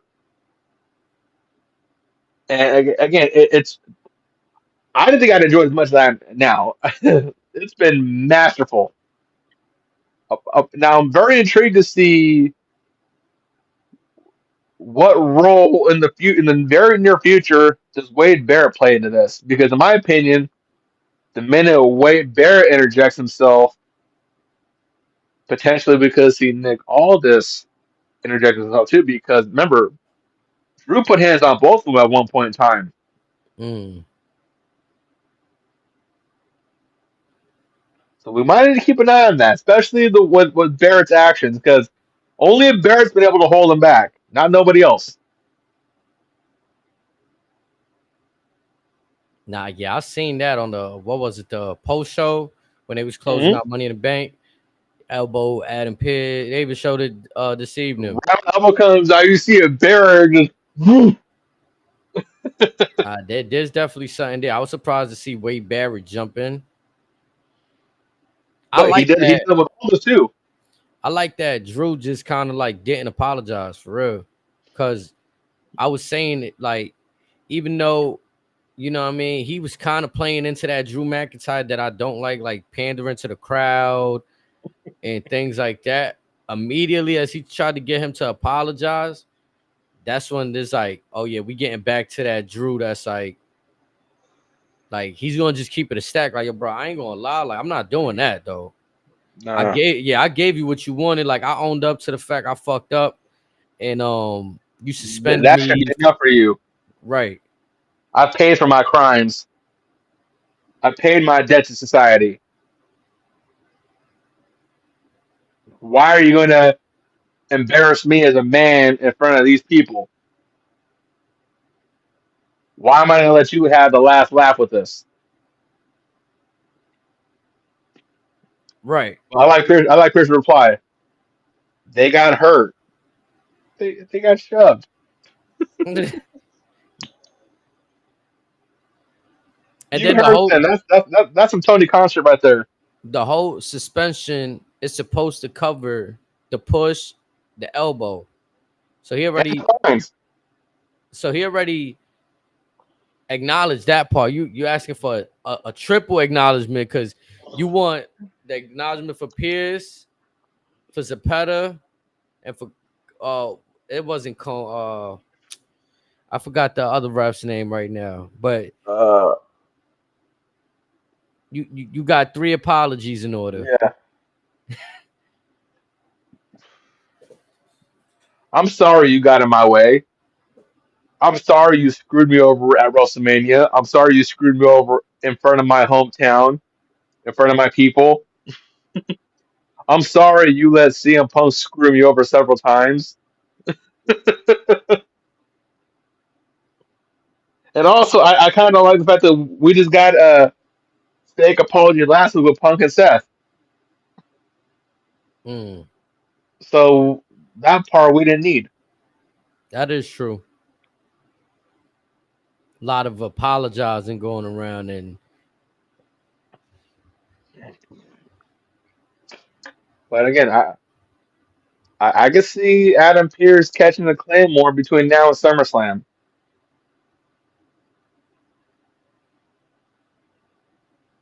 yeah, I think Raw was fired tonight. If I'm to just nitpick, I felt like the ending was predictable. You shot a theory, and I started thinking about it for a second, like, but then I started looking at the landscape of the match, like watching the match. It had interference written on it for me. Especially, we didn't get when you do shit like this, when you have Braun Breaker get escorted out of the arena early on in the program, and you And you tell have these, security say, make sure he leaves the building. and we never seen anything from that moment on. Yeah. For Show me, him going to his car. Show him peeling out something. I think they might have rocked some people to sleep, right? Maybe forgot about it. For me, I knew that, like, for me, I can't speak like, oh, I know everything in the world. Nah, that moment though, I felt like, yeah, Braun's coming out, gonna mess up this match. Especially that's why he left in the first place. Why is Ilya getting the match? Oh no, no, Sammy touched on it earlier because Ilya walked up to him like, I'm not on beg for nothing," and then Right. Sammy says, "No, no, no, no, no. I asked for this match. I see a lot of myself in you." I thought that promo was dog shit. Yeah, nah, that shit was I thought that terrible. was You know, absolute ass. you know what was better than that? When Adam Pearce told Braun Breaker, "Oh, Sammy came to me with some respect. You could learn something." I was like, he Yeah, should, yeah, that was better than that was cheeky. yeah. And then you see Braun Breaker like this You motherfucker. see the vein in his neck saying, "What did you say to me?" Yeah, like, I'm not gonna lie, Adam Pearce, he be saying some shit. He told Drew to look at him while he's speaking to him. Oh, you caught that too. Yeah, he's on timing with these You guys. saw Drew give a little smirk, like, Yeah, oh, he it's broke him right. like Yeah, that, he broke him. like that, huh? I caught that one. Yeah, Adam Pearce, he be snapping back. I'm not gonna lie. Those are yeah, some fun moments right there for Raw. Now, Pierce, you get some bass in his voice. You get some like Vince McMahon raspiness saying, "Look at me when I'm talking to you." Man, I'm Or throw just my boy in there or something.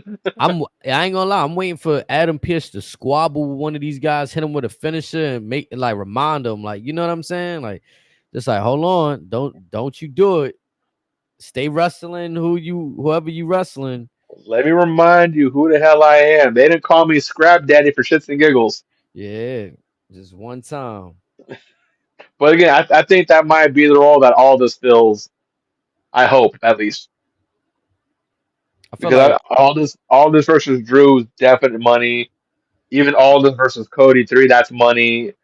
All this versus Rhodes, I may buy a ticket once that match gets announced or not, or Roman. yeah, the role that they got Adam Pearce, like this real combative role. I felt like that's the type of time I thought Nick Aldis was gonna be on. But maybe because he got hurt, they chilled out on that for a second. But again, back to what we touched on earlier. Everything the Wyatts have touched, they've gone back to their old forms. Who was in Adam Pearce's office last week? Oh, Hmm. Dallas. A privileged conversation. We still have no clue what was said. We Mm, may never know what was said, at least for the next few weeks. mm. So we're potentially seeing the evolution of Adam Pearce as general manager right now.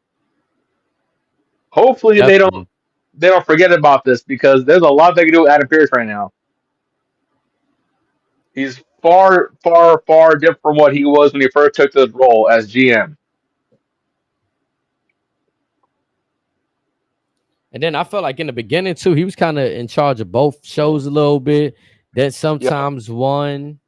Then he has Sonya Deville as like his assistant running SmackDown. Sonya Deville and Nick Aldis were brought in purely because they told Adam Pierce, "I'm here because you were struggling to do this job by yourself."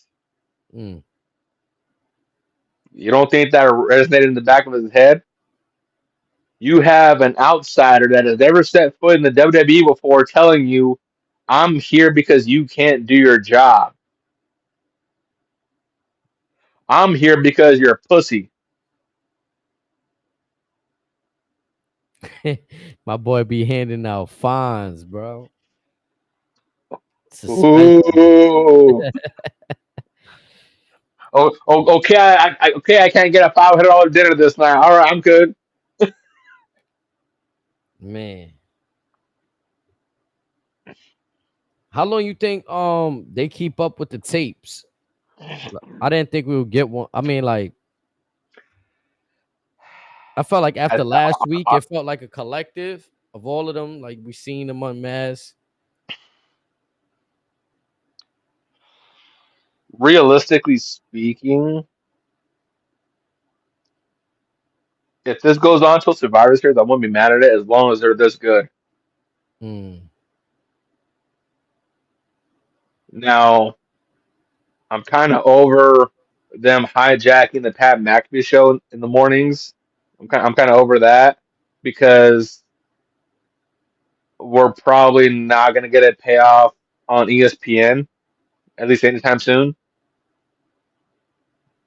But yeah, just keep that on Raw. That's why I'm pleased that they're not doing this stuff on SmackDown. It's strictly a Raw exclusive for the most part. Is that Pat McAfee so funny that like you don't know if he really trolling? Well, for the up until this week, he thought it was his crew just fucking with him because they've had instead of them going like towards like the 3 hour mark, whatever, they happen to stop a little earlier. So maybe they're trying to like zero in on a routine. Because just to tell ESPN, hey, we're gonna just stick to your time frames with all due respect. Yeah, we've been dicking around and all that, but we'll try to keep true to that. But I don't even, I don't know. My boy strapped in the VHS tape in the back seat. Well, it was the back seat or front seat. I'm not sure. I seen the you seen the picture on Twitter on Twitter on Instagram. No, the backseat. Yeah, I was like, man, he having too much fun with this. Having too much fun He, with this. he was gripping that bat extra tight because he says he saw Abigail leave the studio. Hmm. But also, was it is it this month? Him and his crew with AJ Hawk are going to be on the DLC on the game. Wow, I feel like I want that to say took it's, forever. well, they said it was going to be a summer exclusive. Hmm. So let's see. Next week, yeah, I think if I'm not mistaken, next Wednesday. So instead of watching Dynamite, folks will be playing as AJ Hawk. Had these You know, boys in the backstage match. folks are calling this the worst DLC package in WWE's video game history. Man, it might be for real. No bullshit. But it's cool. It's cool though, cause he got his friends on there. You feel me? So it's all right. So you mean to tell me that folks are more excited to have Bad Bunny and Post Malone as a playable character, but not Pat McAfee and AJ Hawk? I'm just trying to see like where everyone's energy is with that. I think the AJ Hawk one is at Pat McAfee too, but AJ Hawk is interesting because to be face scanned by EA and Madden games, and And, then now being and then you have AAA. I think Darius Butler has a character, Ty Schmidt, Boscon, their characters as well. Mm-hmm. But shit, you got motherfuckers playing as a custom King Comp. So wouldn't you want to have characters that are already scanned into the game in general? It'll be fun too to make little content and stuff like that. Hmm. People gonna make their own little wire stuff backstage. Man, The YS6 is already in community creations. yep. How'd you feel overall? Giving it a grade. How'd you feel about this Raw episode? SummerSlam's looking nice already, and this is just the Raw portion of it. Like I can dig it. Oh actually, yeah. Matt, let's see. On the SmackDown side, we're obviously we're getting Cody versus Solo. That's gonna be fun. What else we got lined up for SmackDown so far? Just that match.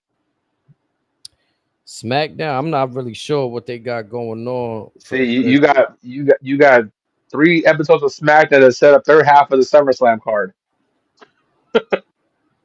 because I do Oh want no, no, SummerSlam. no we're getting Bailey versus Nia too. I forgot about that. Oh, Nia versus BB and Bailey, hold, hold on.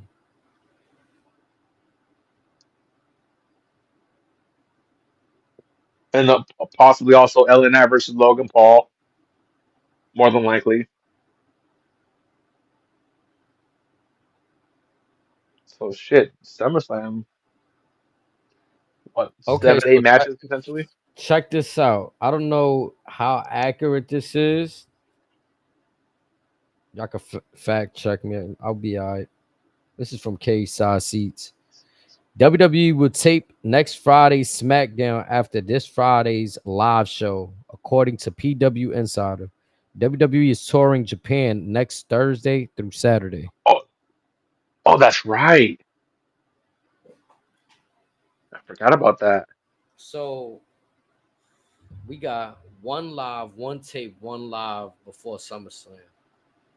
Yeah, because one of the folks advertised for the Japan shows is a lady that Daddy hasn't seen since the first Mae Young Classic. Yeah, I read on that too. And also, I could be reading too much into this. Mako. Shinsuke's been Shinsuke Nakamura has been hanging out with Minoru Suzuki this weekend. They was all having micheladas and margaritas. Yeah, Satomura, right? Yep, She, Nico Satomura. yeah. Satomura hasn't wrestled for WWE since her March 2023 match against Roxanne Perez.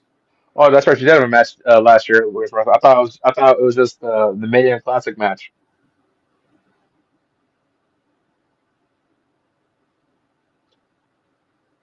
And then also, on a quick sidebar note, Josh Huh. Barnett announced a participant for the upcoming Bloodsport event.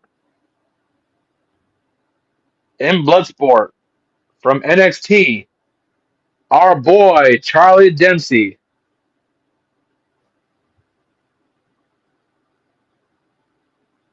Hmm. What you reading up on?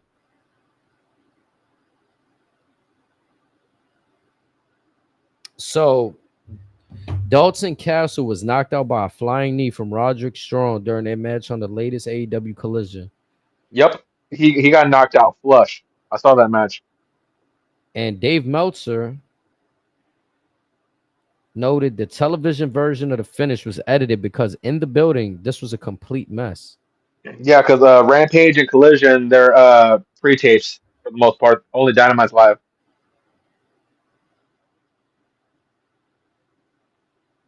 Like the ref looked at him too, and saw he was out. So they did the normal count, and then they did a recount, and he counted to 3 or something like that. I got to I go back think and right, watch that. I think right now they're doing their legs at this esports convention center in Texas, where the place holds less than 1,000 people. Mm. And Tony Khan saying he wants to book Cowboy Stadium.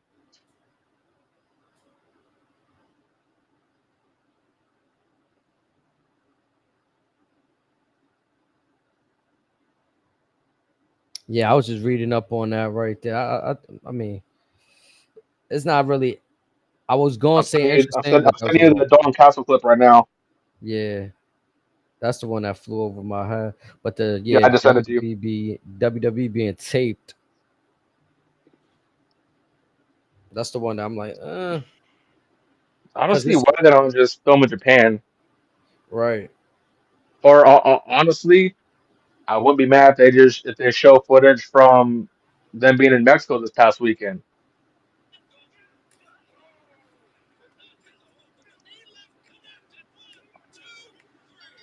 Wow.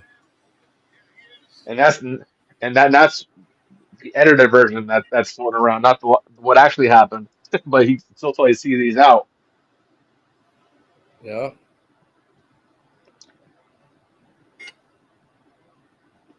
Actually, no, who was the ref in that match?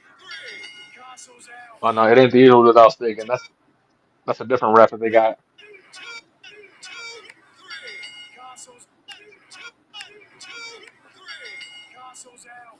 You could tell too, Hmm.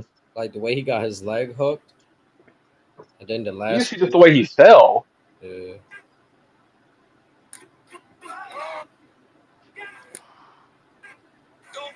But in the Mexico shows they had Stephanie Vacker versus Isla Dawn, which was a pretty solid match, and they gave Stephanie some mic time. Isla came out, started talking and all that, and talking in English. Stephanie just cuts to Rob. They're in Mexico. They're saying, "You're in Mexico. Here we speak Spanish," and then she gets caught with one, and then they have Mm. an impromptu match. But I guess with Stephanie Vacker, even with Julia, their contracts aren't the typical NXT contracts. So by that meaning, they're going to be paid a little more than what the NXT average is because they wanted to lock them in from AEW. So they basically matched what AEW what Tony's going to offer them Mm. essentially. But speaking It's of all about the signings, money. but speaking of signings, allegedly Natty's back. I wouldn't want to see her go, man. Just keep, you know what I'm saying? Keep her around. Keep her around, get it put in the Hall of Fame.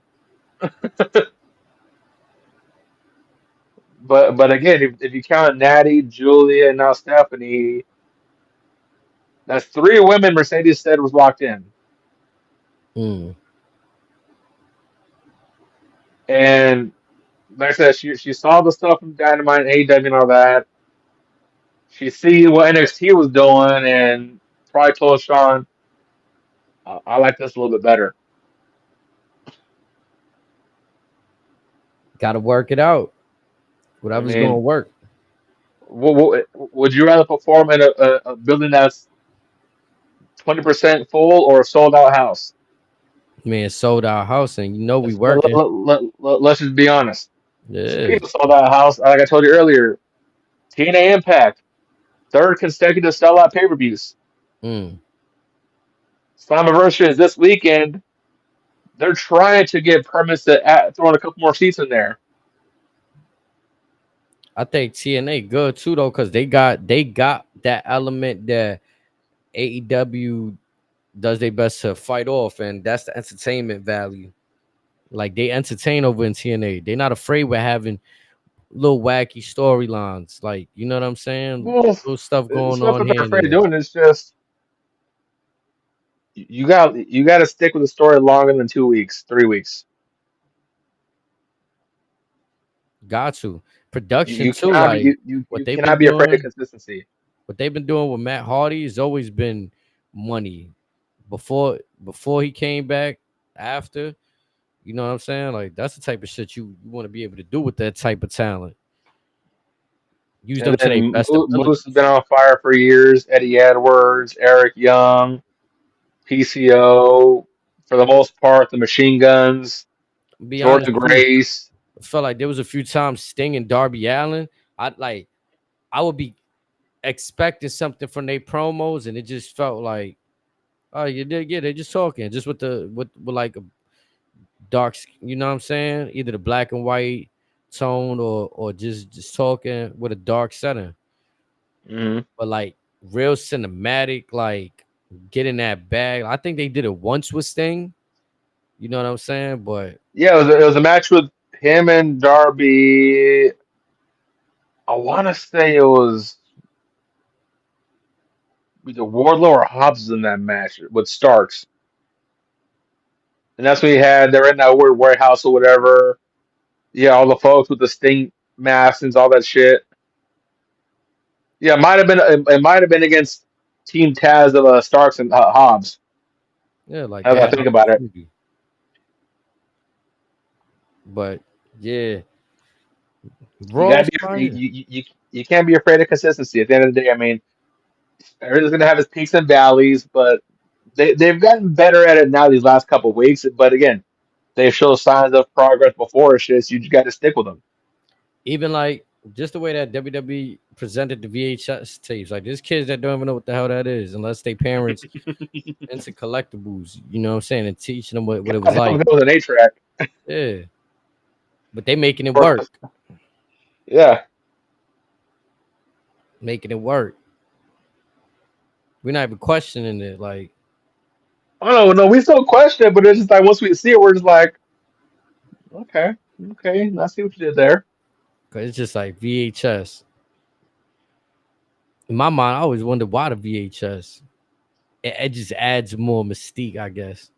Hmm. Gives that old school feel to it. Mm-hmm. But yeah, man, we gonna end this soon. You got any thing else you want to touch on from Raw, son? Nothing that I can find right now. I think we're set. Yeah, to me it was a nice. I like the episodes tonight. Like 3 hour show. I came home, was able to watch it quick. The minor exception of little female tag matches and stuff like that. But we got past that. It was only about like 8 minutes or so. Nothing crazy. So I was cool with the Raw. I give it like, I mean, if I'm giving a letter grade, I'll give it maybe a B. That's fair. Yeah. Let's see. It's for NXT tomorrow. We're getting Duke Hudson versus Obafemi for the NXT North American Championship. We're getting Brooks Jensen versus Javon Evans. We're getting now. This is going to be my personal favorite match for tomorrow: Gallus versus the Rascals. That's it. That's the money right there. Trey Miguel making his WWE debut tomorrow. Mm, that's it right there. What was the first match you had? Obafemi and what's Duke your thoughts Hudson. on? What's your thoughts on? They keep calling it. I don't know if it's the official name, but people dubbing it the F10. I've heard that name before only because Brian Cage was doing it before, but yeah, I'm not mad at it. Okay, Yeah, it is what it is. it's that time where Brock got to give it up, give up the F5. It's not. It's not Oh, like he can't well, bother that no more. this is more just he's just spinning it around. Brock's F5 He lands with as them, pulls them as down. he gets older, it seems more like a modified DDT at the end. Hmm. But again, the sooner Brock comes back, the better. I don't know how you're gonna fit him in with anything, but the fact that he's back on whether it's Raw or SmackDown, shit, at this point, I don't even care if he's just running a rush on NXT, just fucking shit up. I think they got something there with Paul Heyman, and I think Brock might. You can't tell me there's a world where like Brock sat there fought Cody 3 times and respects him, and then probably I could see where he's salty at Roman because he got Paul Heyman, but like he ran the fade with Roman a few times that had that same respect for him. And I think I don't know who's got that overall record right there between the two of them. And then you still have the ominous CM Punk there as well. And I think last week we didn't see or hear no mention of Paul Heyman, so we can be on a track where we just kind of not gonna mention. I mean, he's injured. He's a 60-year-old man. Got shit. He's excommunicated. Yeah, he got triple power bomb, shield bomb through the announce table. He should You be got off Solo TV for a few saying weeks. Roman wants this too. He can get it too. But Yeah. I noticed that folks on Twitter, they're starting to side with what we've been saying since day one. What if Jacob is really on Roman's side? He sees what Solo's doing, and telling Roman, "Hey, he's doing everything you thought he was doing. You want me Hmm. to take him out now, or wait till you come back get the signal?" Yeah, bro. I really Solo. He gonna get left by himself.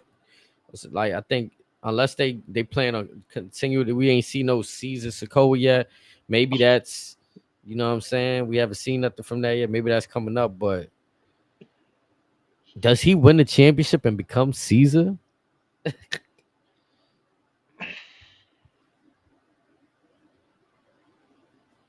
I can see him winning the championship. I don't see him renaming himself.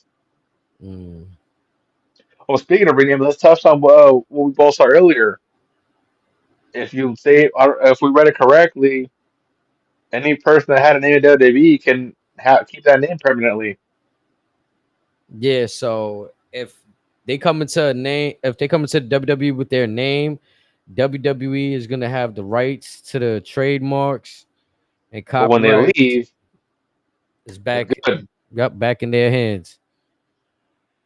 And from a business standpoint, that's probably proper for merchandise purposes and all that. Because again, with Triple H, he's trying to rebuild every bridge that Vince burnt, and then bridges that weren't attainable in the past. So And it makes sense to say, hey, if you want to go here, go here. We gotta connect for you. You want to keep this name or go to your old name? We're good with either option. Just let us mhm. know.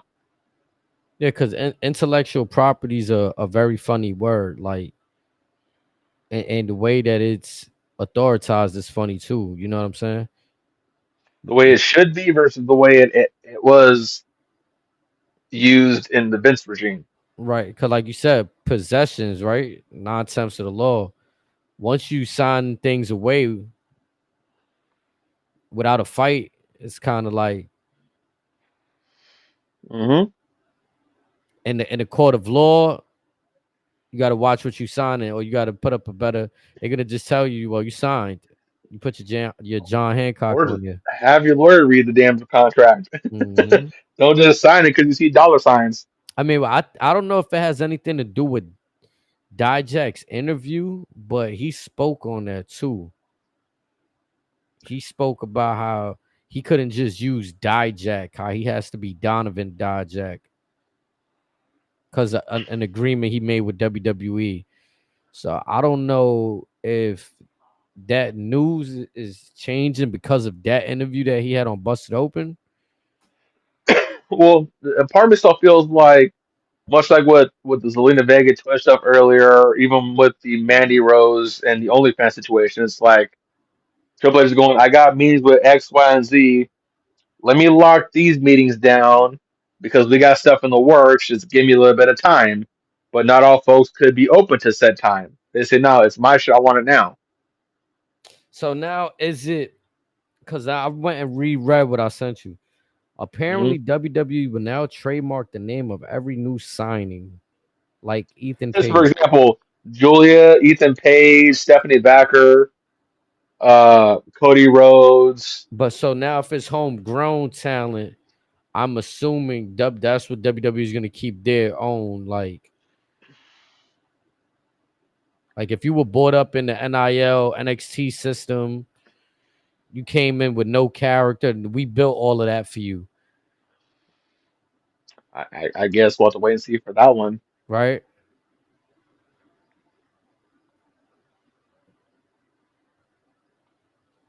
Because it would be interesting to see.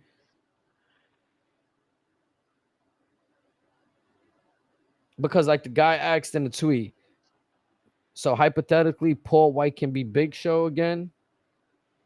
The Now, way I was reading it, since that was the grandfather name, I don't see any reason to say no to that because I don't even think they own that trademark anymore.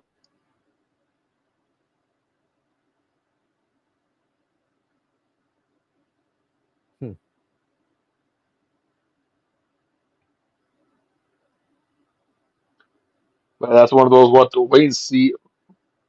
I mean, for example, with Ricochet, wherever he ends up, he'll be a little different because he was Ricochet before WWE. Um, Same with Dijak. He was Donovan Dijakovic before he came to WWE. Uh, yeah, we'll have to see if whoever would like to test free agency, so to speak, from this newer crop, if they want to. Could that be a sign right there? Like WWE is kind of like not holding anybody back. Like, well, if you want to go bet on yourself, go ahead. We got we And got the and tech. if you live in good graces, that door's still gonna be open. Just go have your fun. When you come back, you'll be a bigger star than when you left, and we're good.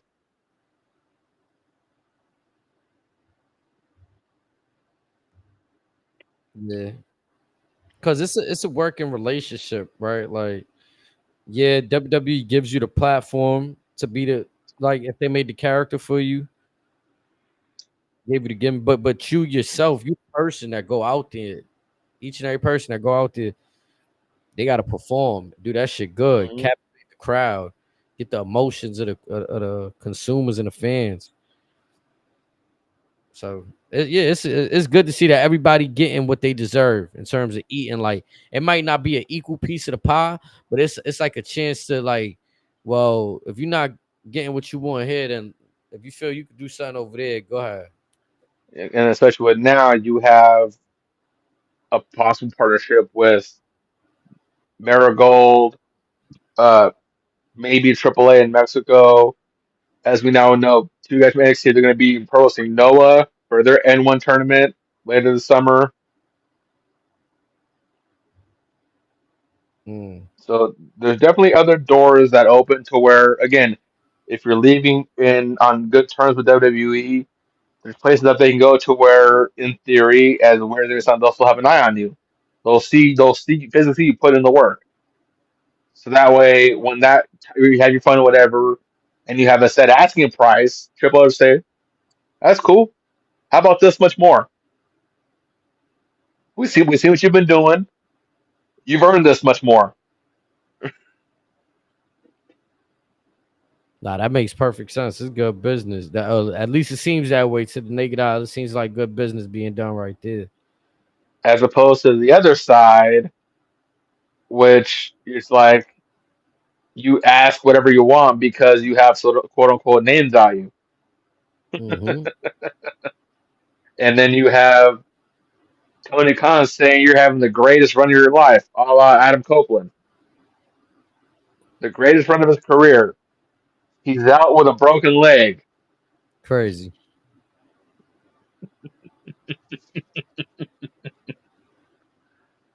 Not gonna Now, lie, that again, shit, that shit is bad right there. with him, everything's just rainbows and sunshine, and it blows my mind. Mm-mm. So I guess when when Natty, according to Meltzer folks, she never officially entered free agency. So she stepped away. Her contract was running out, but WWE says, "Hey, here, how about this for this much?" And she stayed with that. And AEW was prepared to give her whatever she wanted, but she probably saw what was going on over there, and she probably said, "No, I got it pretty good over here." Man, yeah. Some of these superstars, they need to start like, you know what I'm saying? I mean, I'm not saying because WWE got the bag to pay y'all, but if they don't feel like you're worth, just chill. Cause look, Jalen Brunson, team friendly contract. Mikael Bridges about to start working on that.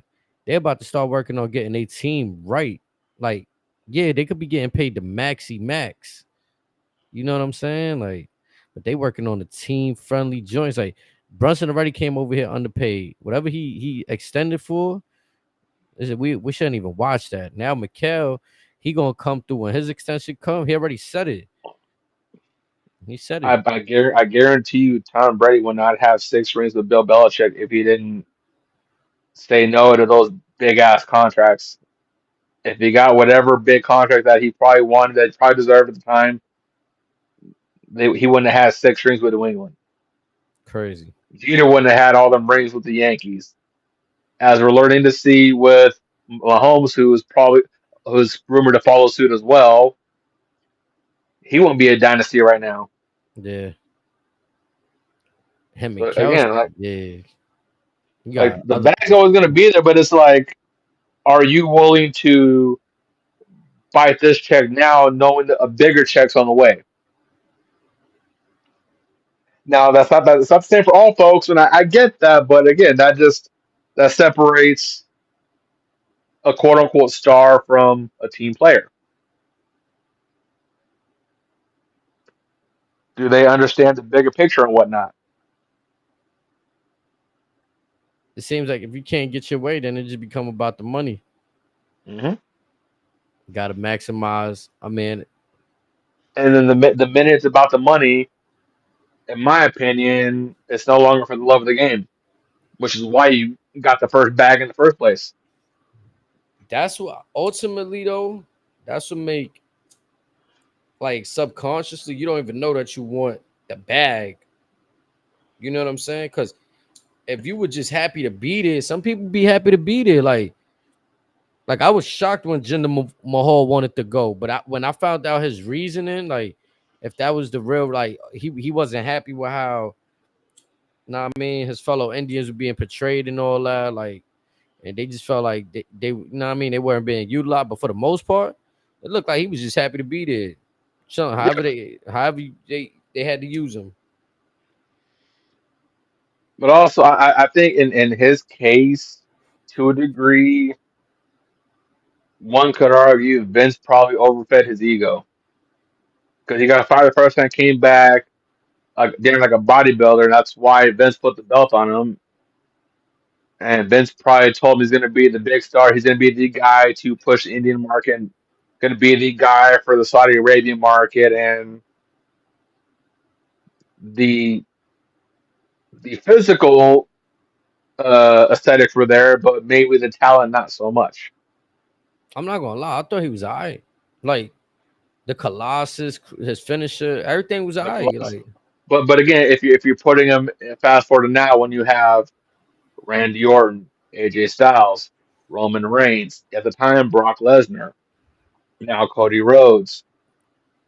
There's levels to everything, and maybe again he's not a young man either, so maybe Father Time was too much against him, so maybe he probably couldn't get himself to that level or close to it. So yeah, yeah, it was. I ain't gonna lie too. It's something about once he got the other two dudes, like him having the Bollywood boys was perfect because it wasn't surrounded on him trying to get them over. They were just his like they they were were helping. luckies, Yeah, they were his legs. They helping him. Now when you got Shanky and Veer, it became like now his job is to help elevate them. and that could have worked. It's just the timing of everything probably wasn't on their side. Then you take out Shanky, Veer's coming, then he stops coming. Then he starts coming again, Then and then he leaves. So will he ever come? fucking Veer, man. And That's again, wherever he ends up, will his the Tron say, "I have came"?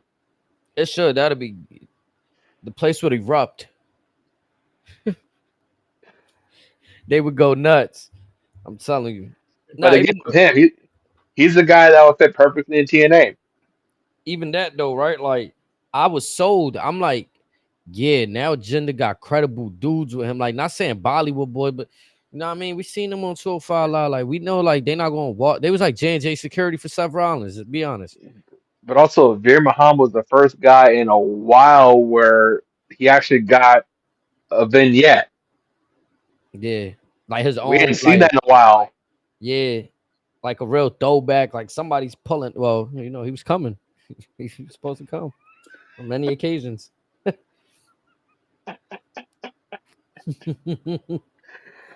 Oh my god! From I all felt angles. yeah, all angles, man. It's just even. they dropped, like, I don't want to say they dropped the ball in this shit. I wasn't like, it wasn't a bad name, but I felt like I didn't know what it meant. If it meant something, it was in the shit, Right. you know. They got the good. So yeah, there's some people like, I don't know who else is happy to. I mean, like Katana Chance and Carter, Caden Carter. They look like they happy to be there, being used how they happy to be. You know what I'm saying? No, no, with them too. Again, I honestly think that now Triple H is trying to salvage the women's tag division. Let me ask you something, cause I always thought this too, low key. Do you think they went with this NIL? Obviously, it's the athletic route. Do you think it's because of the mentality? Like, do you think like indie wrestlers or people that grew up loving wrestling feel more entitled, or they have more of a creative for themselves than like a person that you plucking from different worlds? Like you can mold, they're more moldable. Like I've heard that I'll, word I'll, a I'll lot. answer that. I'll answer that question with this question: what other indie free agents are out there in the world? It's hard when like you would have to I, really pay attention to that indie circuit, and I, then I, it breaks I, down to, are they in the aside contracts? aside from a Jacob Fatu, anyone in that family, maybe even an Alex Hammerstone or a Mance Warner, there's not a lot of guys. That's what I'm saying. But like before, I guess ROH kept people, but like smaller indie promotions than ROH, right? Like I feel like they were the indie promotion that was like the top tier indie promotion, right? Then you got like the locals, which would be like territory. I feel, is everybody picking up the putting people on contracts? Like they're exclusive to like, and I mean, man, you got Matt Cardona out there. Hmm. You know what I'm saying? And Like, he said he's not opposed to coming back because he just got his injury that he's nursing right now that he should be back any day for. and again, he's one that might have a creative for himself. Like he said it, oh, I'm not going back as Zack Ryder. Is that Ryder's mentality? dead. Yeah, is that type of mentality? Like, all right, what if we didn't want to have you as Zack Ryder, but that mentality is just like, we gotta hold off on you for a second just to see. In the Vince regime, yes. On the flip side, I can we can all agree that Matt Cardona is much better than Zack Ryder ever was, and Oh that's hell nothing yeah! against Zack Ryder. It's just Nah, I'm it's so timing. It's a timing thing. I've always fucked with Zack Ryder, like But internet also champion. You know what I'm saying? as far as that, I think what AEW has done in regards to the independent circuit or what is left in the independent circuit post pandemic, it's kind of butchered right now. Okay, like Ev- prestige. Prestige that they've always been holding it down. Same with MLW. Even GCW has some good stuff from time to time. Alan Angels looked phenomenal. Like that He, match with Uno, he's gotten a lot better. that match with Uno, I was like, I see why you bet it on yourself. Now, at first, I had I reservations. was I was like, skeptical. yeah, I was. I'll be honest, Mister Double A. You know what I'm saying? I was like, damn, how he gonna pull this off? And it was even one point, like the first run. To be honest, like let's be clear, he left and came back. And then the Hmm. second time, right now, is when it's like, okay, I seen that. I'm like, oh nah. I like how you see Prestige wasn't afraid to run off that AEW angle either. Like they played right into that shit. Like oh, Well, these are former teammates. They stable mates. is Uno even contracted with AW still, I don't think or so. is he strictly being the Dark Order? I'm being the Elite. Well, I don't want to misspeak. I don't know. I truly don't know.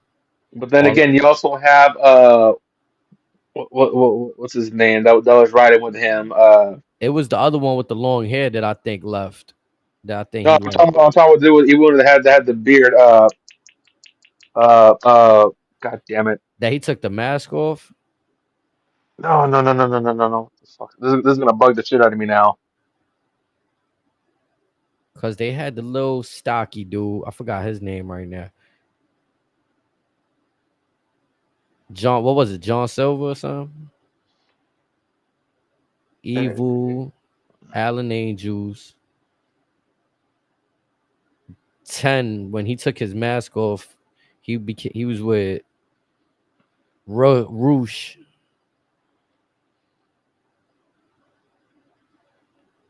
and I forgot the Stu other Grayson's the guy I'm thinking of. Stu Grayson, the little Stu. That's the one with the.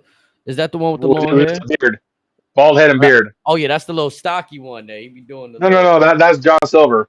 That's John. So Stu Grayson. I remember his Cooler name. cat, bald head, jacked to the gills. He's nice.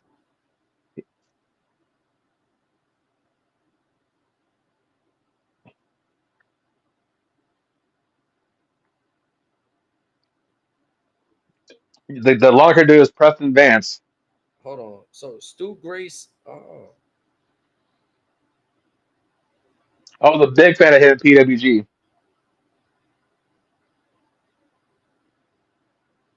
you know what's crazy, bro? To me, they look the same. I'm gonna be honest. They OD look the same. Stu Grayson and Alan Angels. They're not the same person, bro. No, Bro, I promise you. Cause they like I'm really looking at them right now. I forgot. Cause like when you mentioning the beard, I'm trying to think like who. Yeah, now yeah, I had to look up. Yeah, Stu. Yeah, my bad, Stu. I ain't see you in a now minute. if you guys Stu mixed up with the Blade, I can see that comparison, but don't do him dirty like that compared to John Silver. That's fucked up. Nah. You know what it was though? I forgot Like I'm thinking he was Alan Angels. Like, cause I know. That's crazy. Yeah, cause they look the same to me. So I'm trying to think of everybody that was in the group, but his beard is more than Alan Angels joint though. Alan Angels just got like his little standard beard. Like Stu Grayson got that chomper beard going on. Damn, But they got the ball on the Dark Order. That was their group right there too. Like I ain't gonna well, lie. I mean, they never really recovered from Broly's passing. Shit, bro. They You, still you, had the yeah, fans yeah, behind them though. you had something with Hangman there for a minute, Cause I get what you and saying. then Like it's hard to, but it seemed like the talent is still like active. Like dudes that was still in the joint, they still working. yeah, and then the Young Bucks got power hungry. We'll They call what we'll call what it is, they got to be the hottest thing in town. and they're not even the hottest thing either. I think Marco Stunt's return got more of a positive reaction than the Elite has ever gotten in recent months. Cause people like me fucking actually like the kid, bro. I remember I used to ask, "Where's Marco Stunt?" Like, like, bro, cause like I ain't gonna lie, we could always root for like the underdog, bro. There was always a Rey Mysterio, a fucking Zach Gowen, you know what I mean, a Brian Kendrick, Paul London, that like undersized competitors that we fucked with, like But this is a dude that Hornswoggle might tower over. crazy. Nah, I ain't gonna lie, Marco Stunt, yeah, he has a bad record in AEW, but it was just But fun to see it, like it but was just also fun. with Marco, I think he might have been injured when they let him go. He was just like walking around with them after a while, like with the little He sling. had a cast on, I think, Yeah, on his something. foot. Oh, I don't remember that one. I thought it was his shoulder. Yeah, whatever I his thought it was his injury. foot, something like that. Yeah, I do I could remember be him wrong. being hurt. Nah, I don't know. I could be wrong. I do remember him being hurt though. That's when these two started going north more. Luchasaurus and then Jungle Boy. I remember they used to have them more like a trios, like doing the trios. Jurassic Express. Yep. I thought it was kind of cool too how on his return they played that music to fuck with, like they played the whole entrance down to the video. Now, when I saw that, a part of me thought that they pulled a Vince McMahon move and just put Kill Switch back to Luchasaurus. Mm. A part of me, I completely forgot about Marco Stunt. I did too though. I ain't gonna lie. Like But again, for moments like that, I appreciate. Yes, Tony Khan talking to you. I appreciate your attention to detail. Again, it's the little things that mean the most, especially with these fans. nah, I think yeah, there be. I feel like there be some attempts being made, but they need to be on a grander scale of things. Like you know what I'm saying. You went back to a cool moment with Jungle Boy and and but, Marco's son, but, but but people also ain't even sold on Jungle Boy like on Jack Perry right now. my only issue with that moment should have been on Dynamite. Mm. That because Jurassic Express was one of the key features in the early days of AEW. So this week is the 250th anniversary of Dynamite. This was a perfect spot to put that moment in there. Yes, they've made it to episode 250,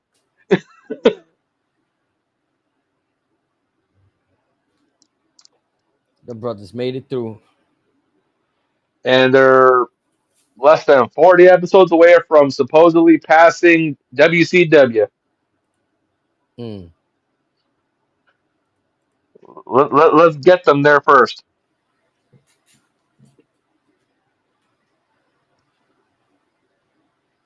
because that's all the loyalist fans seem to care about right now.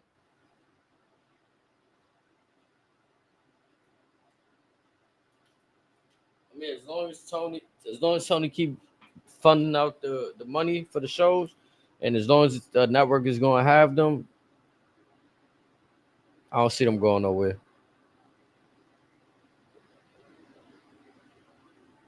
Ooh, I have breaking news from Major League Wrestling. Now, this has been confirmed by our boy Mr. Sean Ross Sapp, but a staple of MLW is no longer under contract and has elected to jump into free agency. And this man is Ricky Shane Page. Um, it would be interesting if WWE or TNA looks at him, but because he prefers that hardcore style, I can see him jump into AEW. In all honesty, he's not that bad on the mic. He's somewhat of a bigger guy. Again, ring work, he's not that bad, but I can see him jumping on the Tony Khan ship. And him and Moxley will have some hardcore matches for shits and giggles.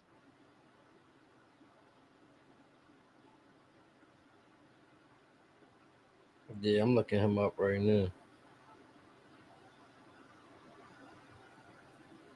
He look like he TNA bound. But again, it would not surprise me if he jumps over to AEW.